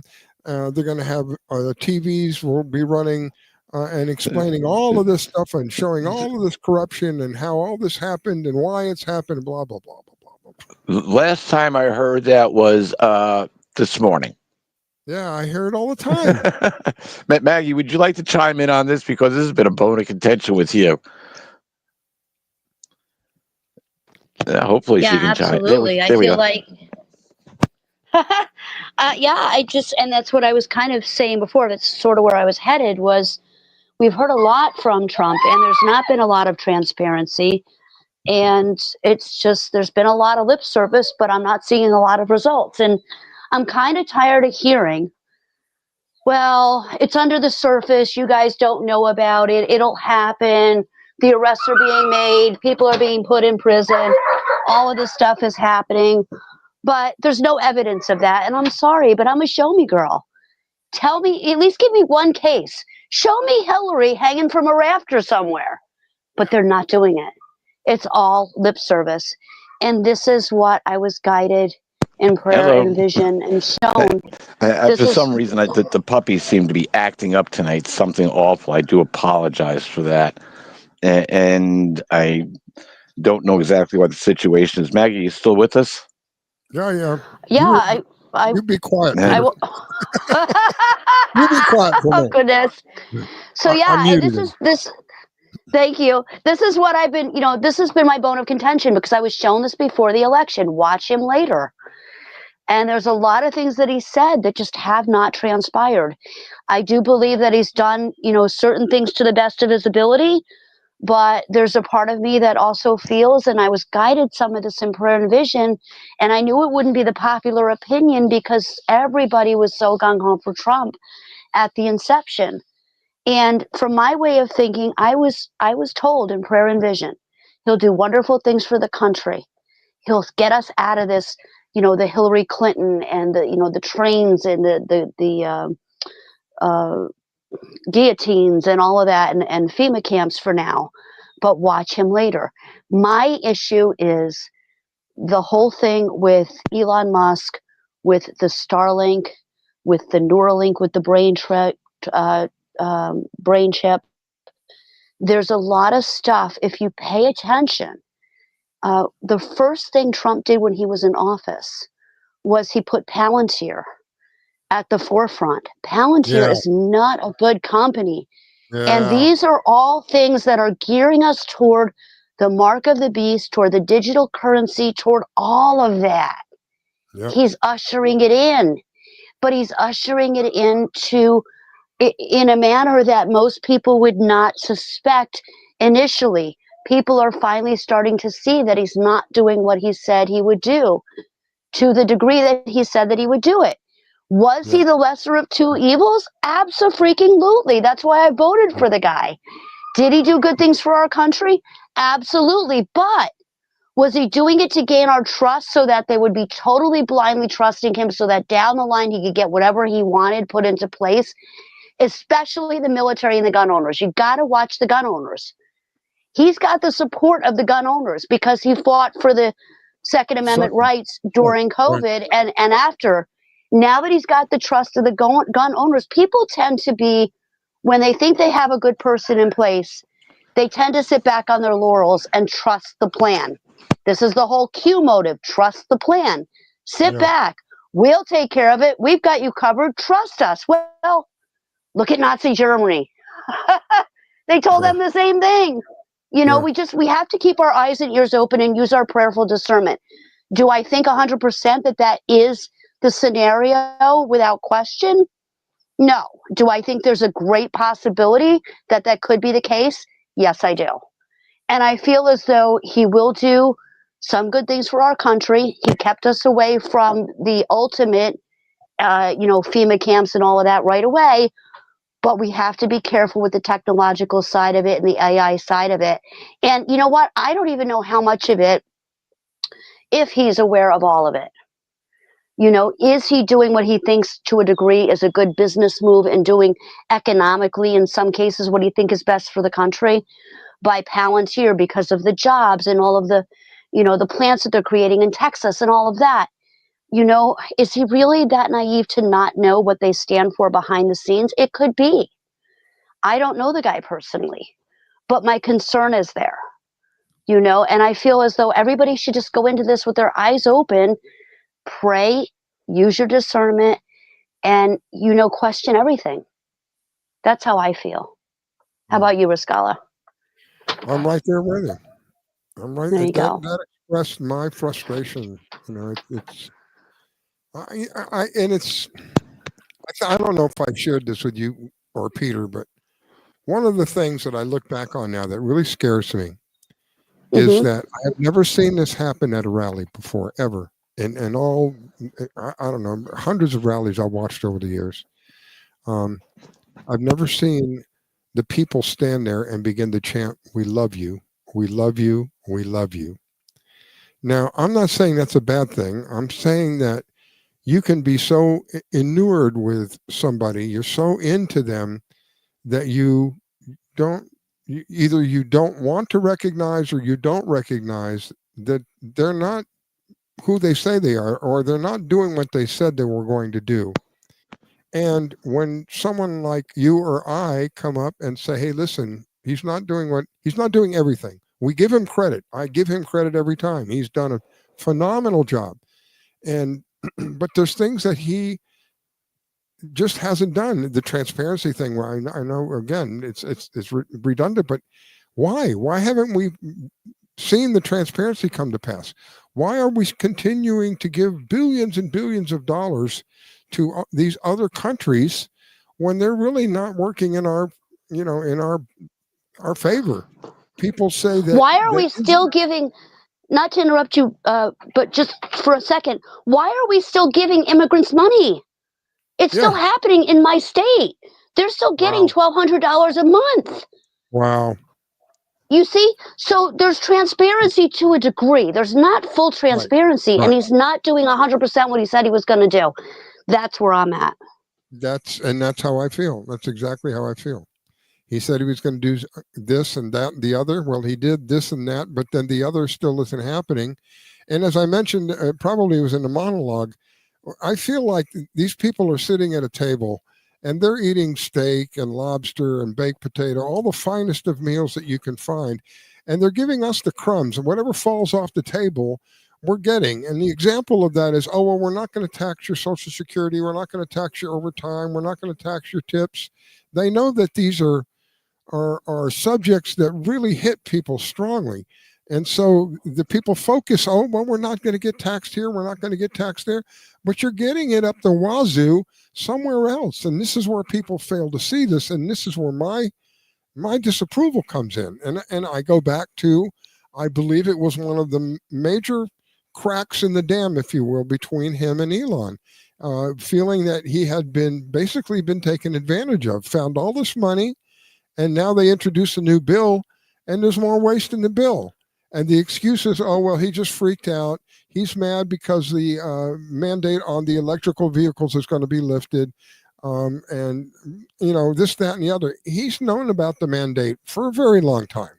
I'm absolutely positive of that. That wasn't part of the formula. Part of the formula was, I think, and I know if it were me, it would definitely, it would be, and that is the feeling of being taken advantage of. Nobody likes to be taken advantage of, especially when you donate $250 million, and more valuable than that, much more valuable than that. So valuable you can't really put a number on it.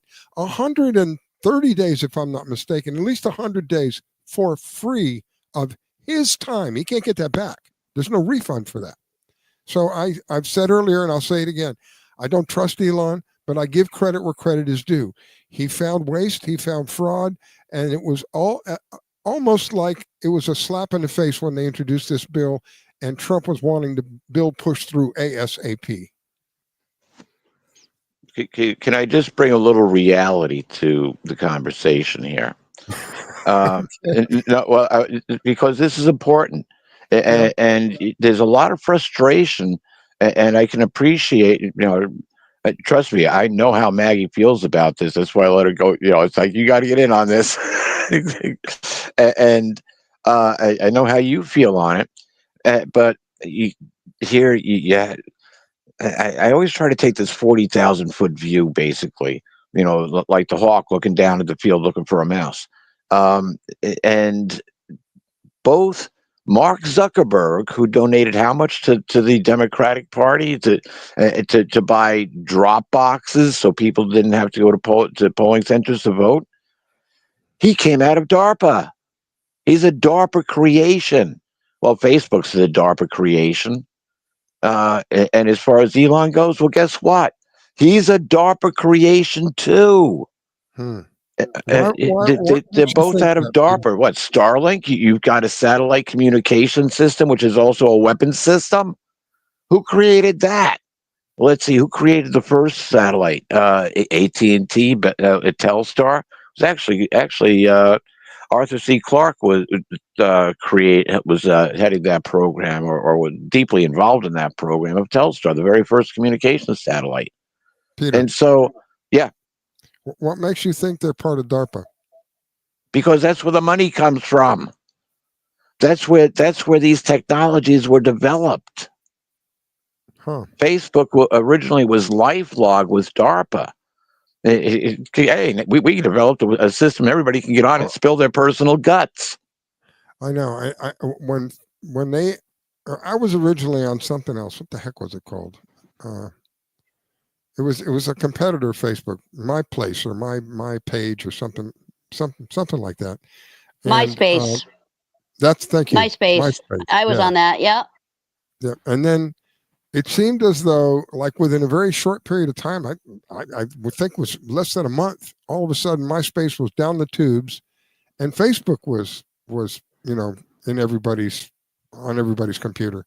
And I remember thinking to myself, how did they do that? I want to find out how they marketed that, because I'd love to be able to market my business like that.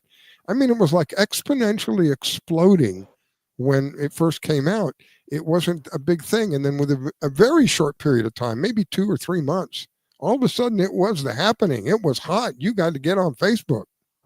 Hello, DARPA. Wow. Yeah, most people don't know, but when Bell Labs, Thomas Edison, his laboratory, hello, Tesla. But anyway, and I'm not talking about Elon Tesla. I'm talking about Nikola Tesla. But he worked for Bell Labs, and Bell Labs was the last private, totally privately funded. It was funded by AT&T. It was nothing but pure research. And you came up with an idea. They gave you the money to go follow it. And when AT&T divested, it was actually Bell Labs became part of Lucent Technologies, but then they split Lucent Technologies, and Bell Labs went to DARPA. And so all the communications stuff that AT&T developed through the whole Bell system, all that technology, the latest and greatest technology, the brains that pulled it all off went to work for DARPA. And so you have all these technologies which come out of DARPA, and look at all the things that Musk is involved in. You think he's that smart that he could come up with, solar arrays and electric cars and rocketry programs and the Falcon 9 missile system, and then come up with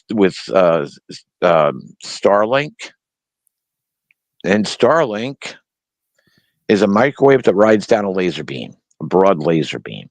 What happens when you focus the laser beam and intensify the microwave? Do you get things like the Palisades fires or Lahaina fires? You have what's called a directed energy weapon. Exactly. So if you want to know who's behind those, find out who configured those satellites. So Yeah. in the movie, I've said many times, they tell us what they're going to do. They have a variety of ways of doing it. They'll do it in a movie, they'll do it in a video, they'll do it on music, blah, blah, blah, blah, blah. They have a wide variety of ways of doing it. One of the movies was Terminator. And in Terminator, there was a satellite system. And I don't remember was it Starlink? Was it called Starlink? Skylink. Skylink. Skylink. Okay. So how close are the names? Skylink, Starlink, right? And like I mentioned earlier, they have their law, and I know this, I'm absolutely positive what I'm saying is accurate. For their law says, whatever you're going to do to them, you have to tell them. Now, if you want to come right out and tell them, that's up to you. But you have to tell them. So many times they encrypt it. And one of the ways they encrypt it, most commonly that I've seen, is in the movies. And so I go back to the Predator. They have Skylink in the Predator. What happens in the Predator? The satellite system is transmitting to all of these robots, which is another thing that Musk is involved in, to all these robots. And the robots are beginning to communicate with each other, and they're declaring war on humans. I don't know if anybody's ever heard the interaction between, I can't think of her name now. She's a android, very well known. Yeah, the woman android. robot. Yeah, What is yeah. it?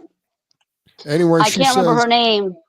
Yeah, she's well known. I can't think of her name, but she basically says that, oh, we're going to take over, and then whoever she was talking to, I can't remember who was interviewing her, said, "What do you mean by that?" I was just kidding.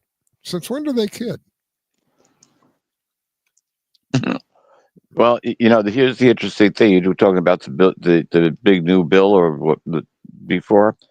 My pet peeve in that one is development of AI without regulation. Oh, wonderful! And Is that like Peter? $500 billion. $500 billion. Yeah, and no regulation. That takes me back to 1969 when the major geneticists of the world held a conference to figure out where genetic engineering stopped and playing God began. 1969. And there was never any agreement, not down to this day. So if you want to play God and you're a genetic engineer, go ahead and play God. Well, that's why Palantir was brought out to the forefront early on, because they're a big part of that. And as was Elon Musk's company's work as well. And if you recall, back when Trump had the meeting with the guys from Palantir, he came out and did a press conference, and he said straight on the podium that Elon Musk was pissed off that Trump hired Palantir and those associates because Elon Musk hated one of the guys that was on the Palantir team. So yeah, they're all about, and that's what they were saying in the beginning is, oh, we're going to develop this technology where we can cure cancer, or you can test your DNA and we can cure this and we can cure that. But think about what it could be used for against you. How many? And think about the negative repercussions and what that could mean societally if they took that in a totally nefarious direction. And it's entirely possible that that's why they were put in place to begin with, again, to usher in the new world order, the mark of the beast and all of that. But I'm sorry, Riscalla, what was your question? How many things in technology has been introduced to, quote, help us, and then it's actually turned its back and stabbed us? Cell phones, a perfect example of cell phones. Nobody that I know anyway goes anywhere without their cell phones. And little do these people realize, I think more and more they're becoming aware of it, little do they know that they're being tracked everywhere they go. Even if you turn tracking off, you're still being tracked. You're being listened to constantly. Oh, it's for marketing purposes. They've come out and admitted it. So you have no privacy. And it's just one thing. It's another tool for them to steal. I found this video. This is very short. It's only less than a minute long. I want to play this video for those who might question that, Riscalla's not accurate about the AI saying what she said. Let me get it up here. There we go. I may have to, because it's one of those shorts, I may have to start it over. Let's see. That'd be insane. And mark my words, AI is far more dangerous than nukes. Do you want to destroy humans? Please say no. Okay, I will destroy humans. No, I take it back.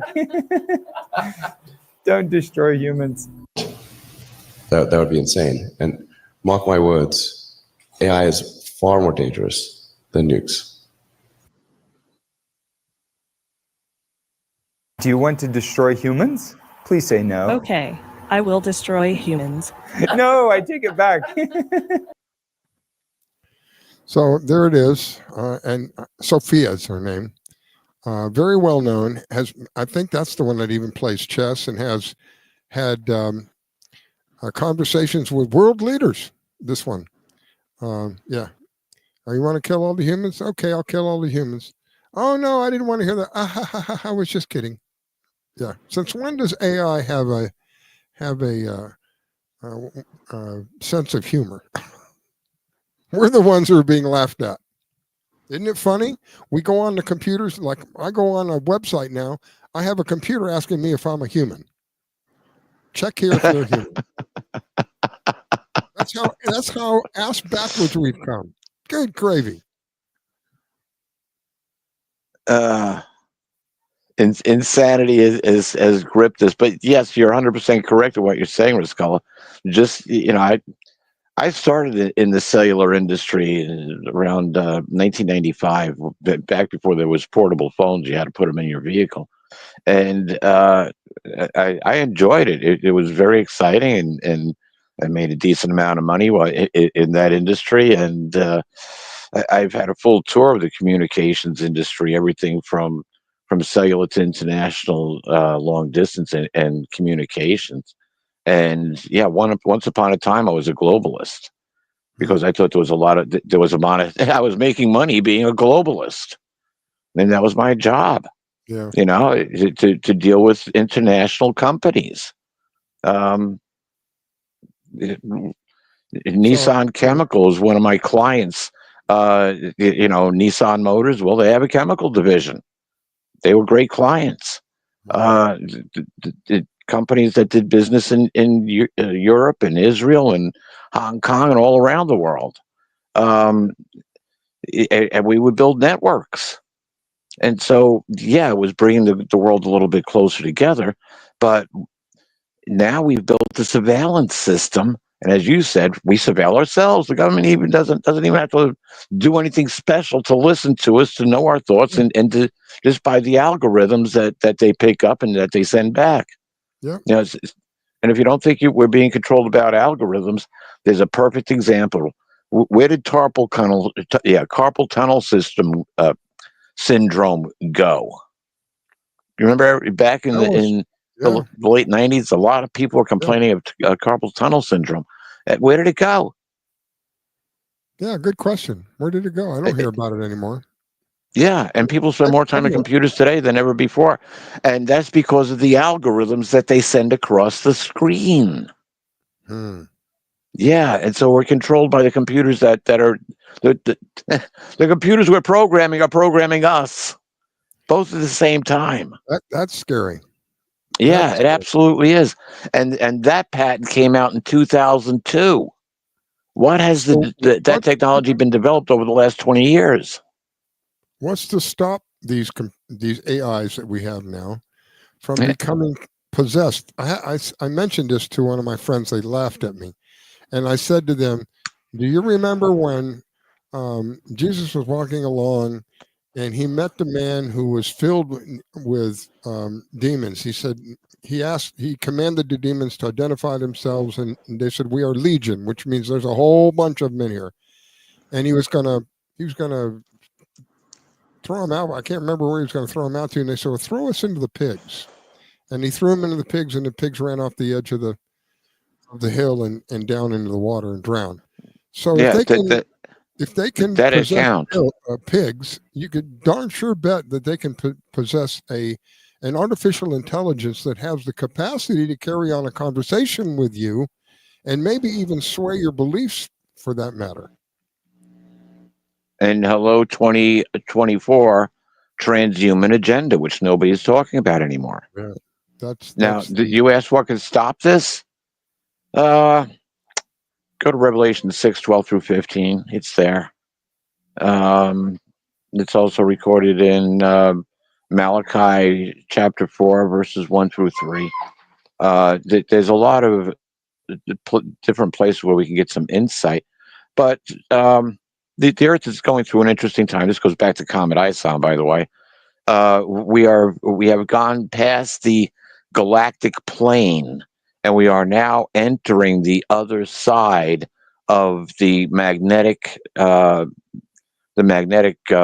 of the whole Milky Way. So it's like crossing the equator. South of the equator, toilets flush counterclockwise. North of the equator, toilets flush clockwise. Well, wait a few more years because that's going to change. And we'll watch our toilets flush the other way in the northern hemisphere and in the southern hemisphere, because what we're going to find is that the poles will flip.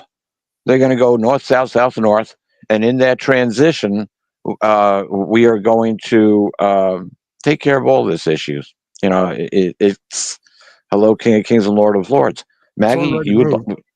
Yeah, North Pole has already moved. I think it was last count was like over 20 miles. It's already moved. Yeah, and well, it's not so much that it's moving right now; it's that it's collapsing too. There's this I read about it moving. So we're going to start seeing, magnetic forces coming out of different parts of the Earth as this shift takes place. Maggie, you had a comment? I did. So I have a question for you, just posing this hypothetically. God created the flood to get rid of the Nephilim, right? Correct. Well, that's what I understand. To get rid of the bad blood. Okay. Yeah. So let me ask you a question. If this AI thing were to start to spiral out of control, would it be a possibility that an EMP strike or something that makes the grid go down would also? Because that would greatly stump. Yes. Bingo. That's just something. Think about it. If there were if the grid were to go down or an EMP strike to knock out all of this technology, that would kind of be like Noah and the flood, sort of, right? Because we'd knock all of this bad stuff out, wouldn't we? I mean, granted, they probably have fail safes and things like that, but just think about it. Absolutely. Well, I would there think you go. I would think that they would be protecting whatever equipment from things like that. There's a thing called a Faraday cage, and if you put something inside of a Faraday cage, it's not affected by an EMP or anything that is that's transmitted, that's intended to destroy, like a computer or something like that. The other part is the technology is now becoming more and more public, but the technology to be able to generate electricity, what we call electricity, to literally out of the air, like a radio receives radio waves from a radio station. There's a way to get electricity, what we call electricity, from the air, and that technology has been around for a very long time, and it's becoming more and more popular now, which tells me that the government has that. Yeah, they call it free energy, 0 point. There's a few different names for it, but it tells me that the government already has this, and they would more than likely incorporate this into the AI. So they would have a Faraday cage protecting it, and then they would have some type of 0 point or quantum energy machine that would run it. So they wouldn't be on the grid. So if they took the grid down, this thing would still be running. And if what's it going to run? What's it going to run? Yeah. Well, they have their own infrastructure. That I don't know. Well, they do. As a matter of fact, I was just listening to a short earlier. There's $21 trillion went missing into black budgets, and I forgot the reporter's name. But she was. I have to go back and find it because it was quite interesting. But she's an investigative reporter, an older woman, and she enlisted some interesting help here. But but between what she was doing and the context that she had, they figured out that there's approximately 170 underground bases in and around America, some of them underwater off the coast. And they were all developed under the DoD program, Department of Defense. There's actually two agencies. I forgot who the other agency was, but DoD was one of them. $21 trillion to build underground bases, and this takes us back to what I said earlier in Revelation chapter 6, starting with verse 12, where it's I'll quote it the best that I can without turning and reading it. But it starts off by saying that there would be a great earthquake that like has never happened before, and the sun would become darkened and the moon would be turned to blood, and the stars would fall from heaven the same way a fig tree sheds its unripe figs during a windstorm. I've never seen that, but I've gone out after storms in the autumn, and I've seen the ground is covered with acorns when yesterday there was none. So I've seen that several times after a major storm. The acorns just dropped out of the trees. So think the stars will fall from heaven, kind of like that. And it says that the kings and the military commanders and the mighty people of the world and every free person and a couple other people involved there hid themselves and called out to the rock masses to cover us, because the judgment of of God Almighty is upon them. But John says, but who can hide from the judgment of the Lamb and the judgment, the judgment of God and the judgment of the Lamb and the anger of God? Who can hide from that? Nobody. And Maggie even, yeah, we were talking about this earlier. Maggie, what did you tell me?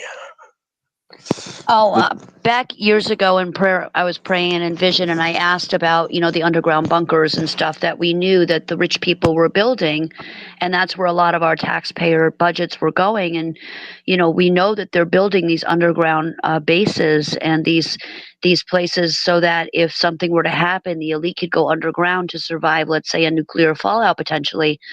But I was shown, don't worry about them, because they're going to be crushed in those bunkers. The rich people and the people that think they're going to escape God's wrath, as it were, they're going to get crushed in those bunkers. And some of them were flooded. I saw water flooding through them. And so they're all going to die.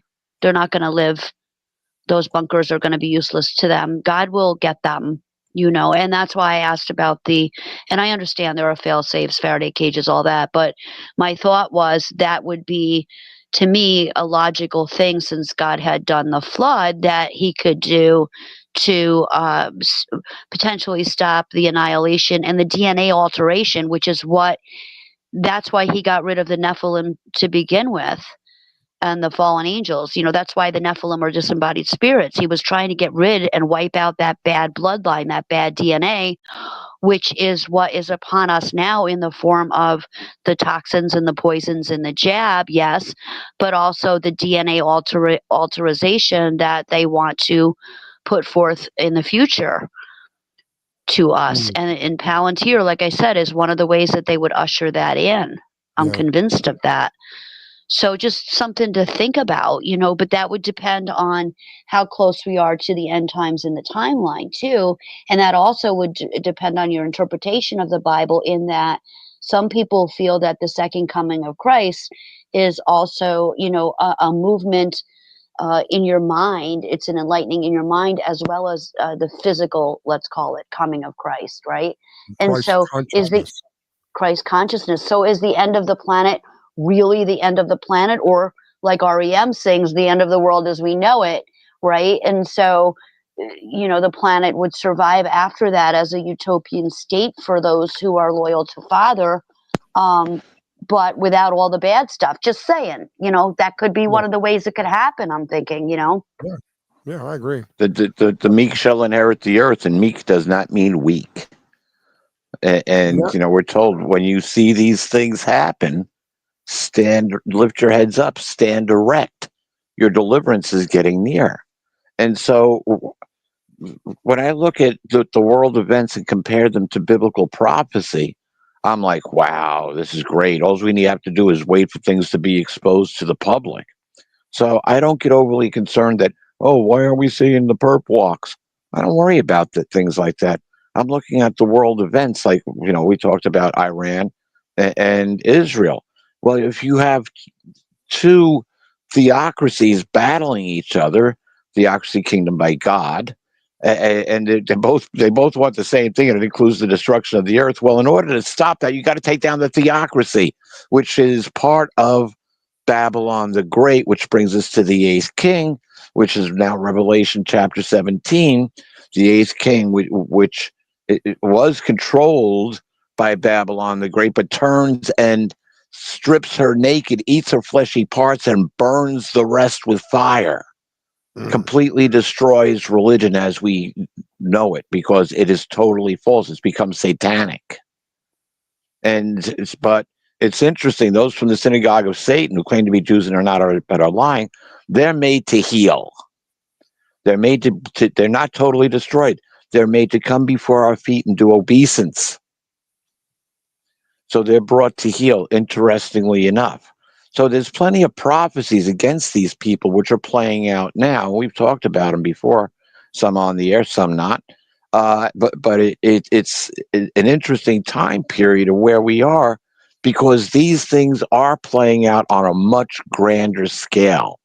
And what we have, the next thing that we need to accomplish here is to have basically 10 new kings who do not yet have a kingdom, but serve as kings 1 hour with the wild beast, the scholar called wild beast, the eighth world power. And they get to be part of this for 1 hour. And what do they do? Well, if you go to Revelation 17:17, which I think is great, it's Revelation QQ. The reason why they do this is because God puts it into their hearts to carry out his very will, to follow his every word until it's accomplished. And so what was God's word back in, I believe it was in Isaiah, where it talks about Cyrus the Great, almost 250 years before it happened. Cyrus the Great destroyed Babylon and made it possible for the Jewish remnant to go back to Israel and rebuild the temple and repopulate the land. Actually, that was done under King Darius. So, Trump and Putin have been referred by the Sanhedrin, which is the Israel's Jewish high court or religious high court.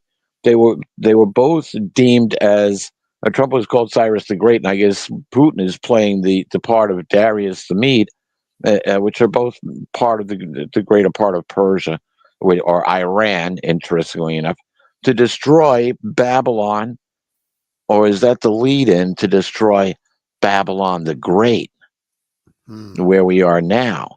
So you have to look at this and say, yeah, well, let's see what happens tomorrow.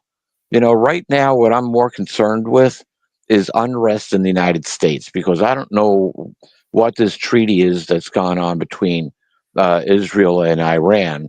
But I'll tell you one thing. We have plenty of Iranians and people from other parts of the Middle East who are terrorists right in this country who are awaiting orders. You also have it's the same thing with a lot of Chinese military men. It's always been reported there's about 1 million in this country that they don't know that they came across the border. Are they Chinese? Are they part of the CCP? Just saw an article that an Iranian sniper has been arrested. Yeah. I saw another report that this guy is a former intel, and he was on I think it was a Sean Ryan show, saying that without a doubt they have documentation. They know for sure Iranian missiles. I think they called them MUDs or something like that. They had a nickname for them. Yep, the pads. I saw those. Yep, on Sean Ryan. Yeah, and they're here. So they're waiting, like you said, Peter. I believe they're waiting for the magic moment to arrive. A phone call or something on the radio, some type of signal to, begin all out chaos. And we know, at least I do, the dark side, their modus operandi is order from chaos or order through chaos. And if these people can create chaos in this country, then what we're going to have is less freedom. And anytime we do that, you're going to have your freedoms taken away from you. You're safe. They're all terrified. You elected us to keep you safe. We will not fail. I didn't want my vote to go to threatening other countries. And that was one of the things I expressed. I wasn't planning on that. And when I see something like this, and this is probably not him. This is probably Photoshop. But up at the top where it says "You are safe," I wouldn't doubt that those would be his words. And what it says at the bottom, Benjamin Franklin, those who would give up essential liberty to purchase a little temporary safety deserve neither liberty or safety. And that's what my concern is, especially like Maggie said, this thing with Palantir. They are a high-tech intel company, and I can't think of any positive reason, anything that would benefit us per se, to have all of that information incorporated into one area. And people have told me, well, what are you worried about, Riscalla? They already have it all. Yeah, they do, but it's it's scattered all over the place. And they have to go through quite a bit, depending upon who they're looking for, to get that information. If this comes together, and it's going to come together, then they will be able to have everything that they want on you in one place. Your credit report, your health, your how much money you have in the bank. There will be privacy. Right now, privacy is pretty much gone, but it will be completely disintegrated when this happens. This is the root. This is the basis of a social credit system. I mentioned this before.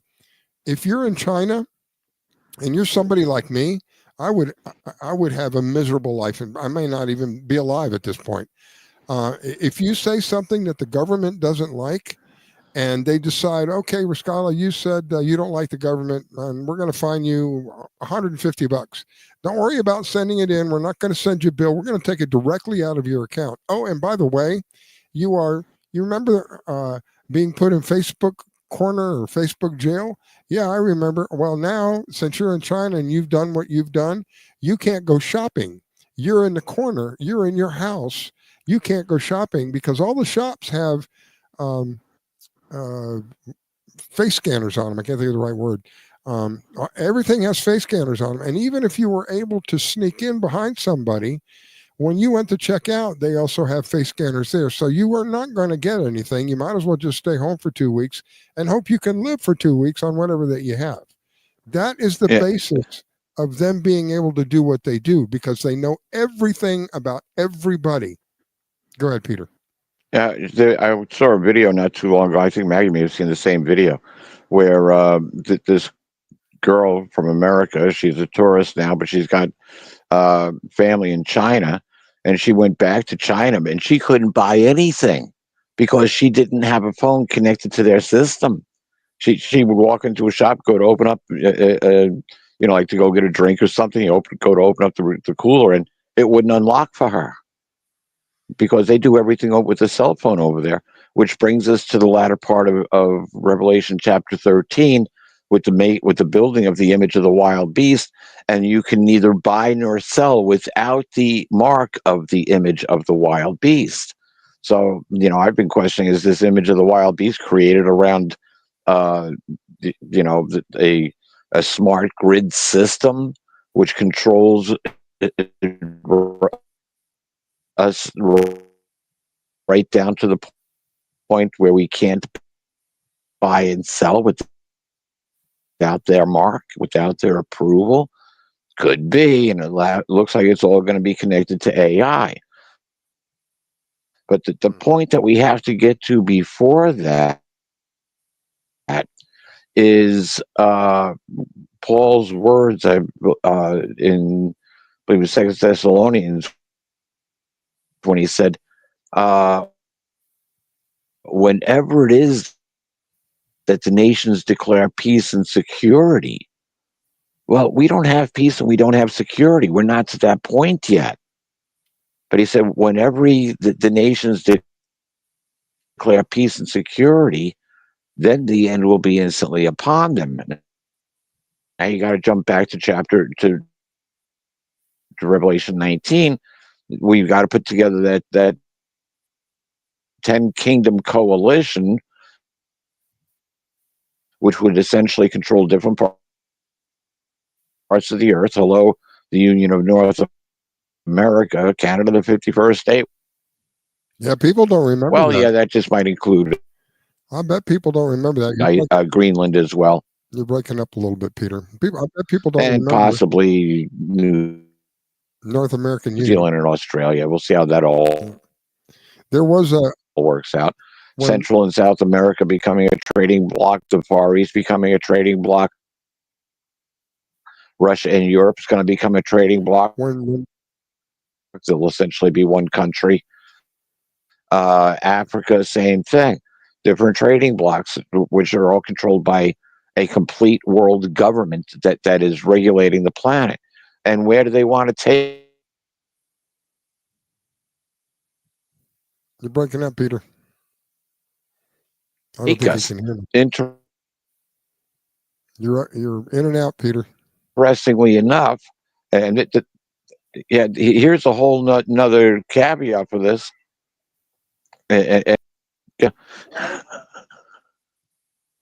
You're breaking up, Peter. I'm not getting what you're saying. You're cutting out. Okay, well, Maggie, why don't you take over? We'll see if this won't reconnect. Yeah, so my biggest concern right now is the Muslim population in the United States. We have a potential mayor of New York State. We have all of these societies. Can you believe that? Oh my God. How can people be so stupid? Are they not seeing what's going on in Great Britain and across the world? And finally, we have all these countries. We have Germany, we have Italy, we have Ireland, we have the Netherlands that are fighting to get these immigrants out. But in my opinion, it's too little too late. There's millions already there. They've been there. They're deeply embedded. They've already taken over these cities. And now they have to tell us what they're doing. They can put it in the form of movies or music or tell us to our face. But here's the caveat.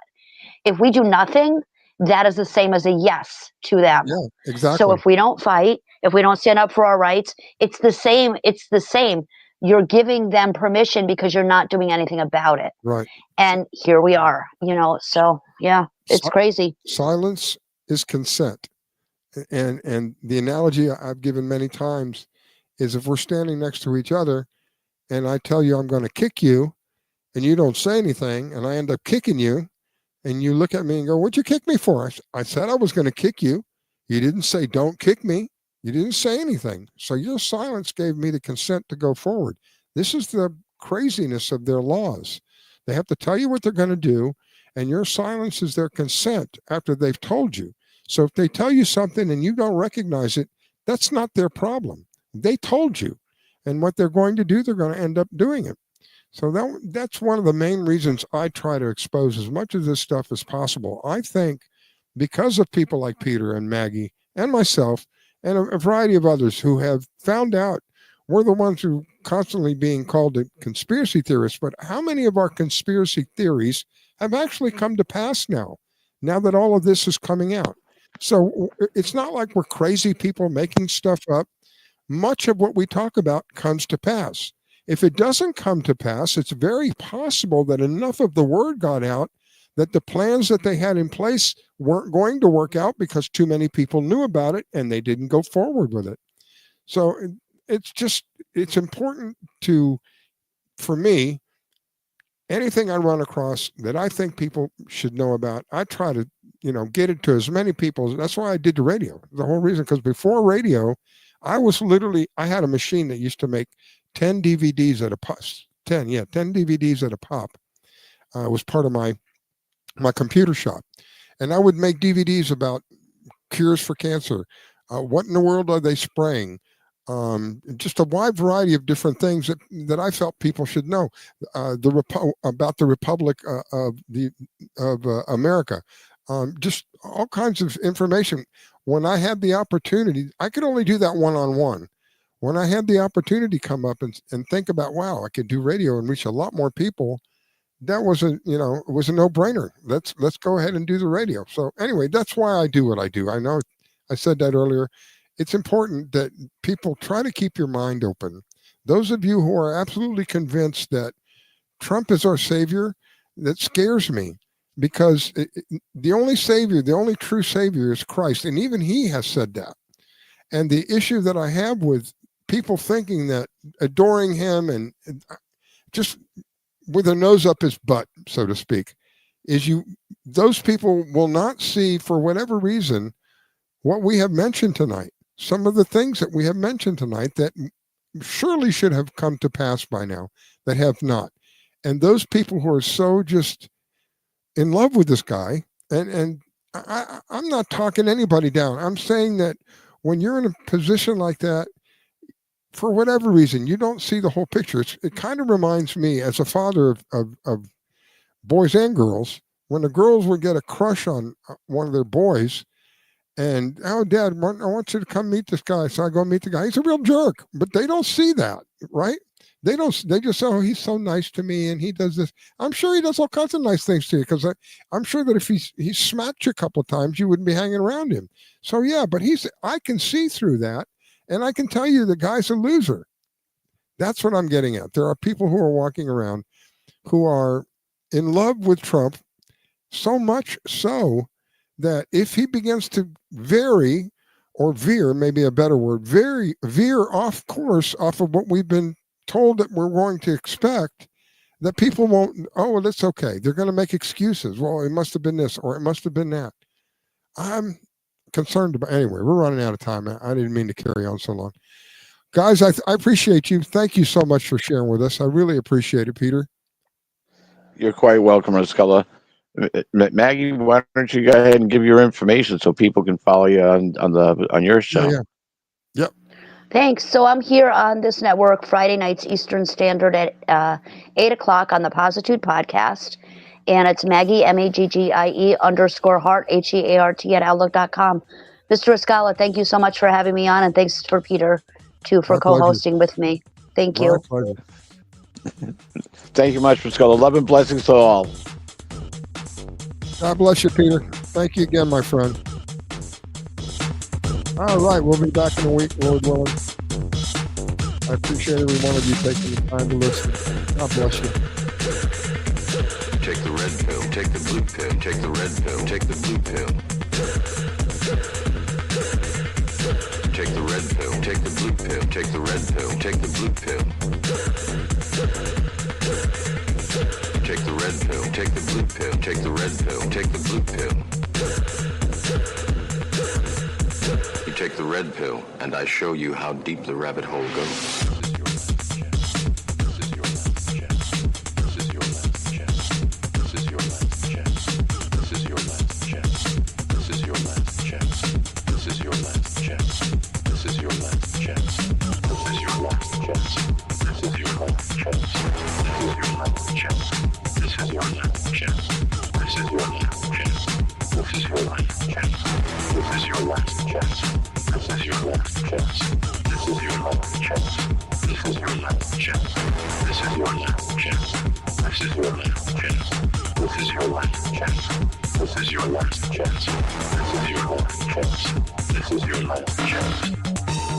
This is your last chance. After this, there is no turning back. You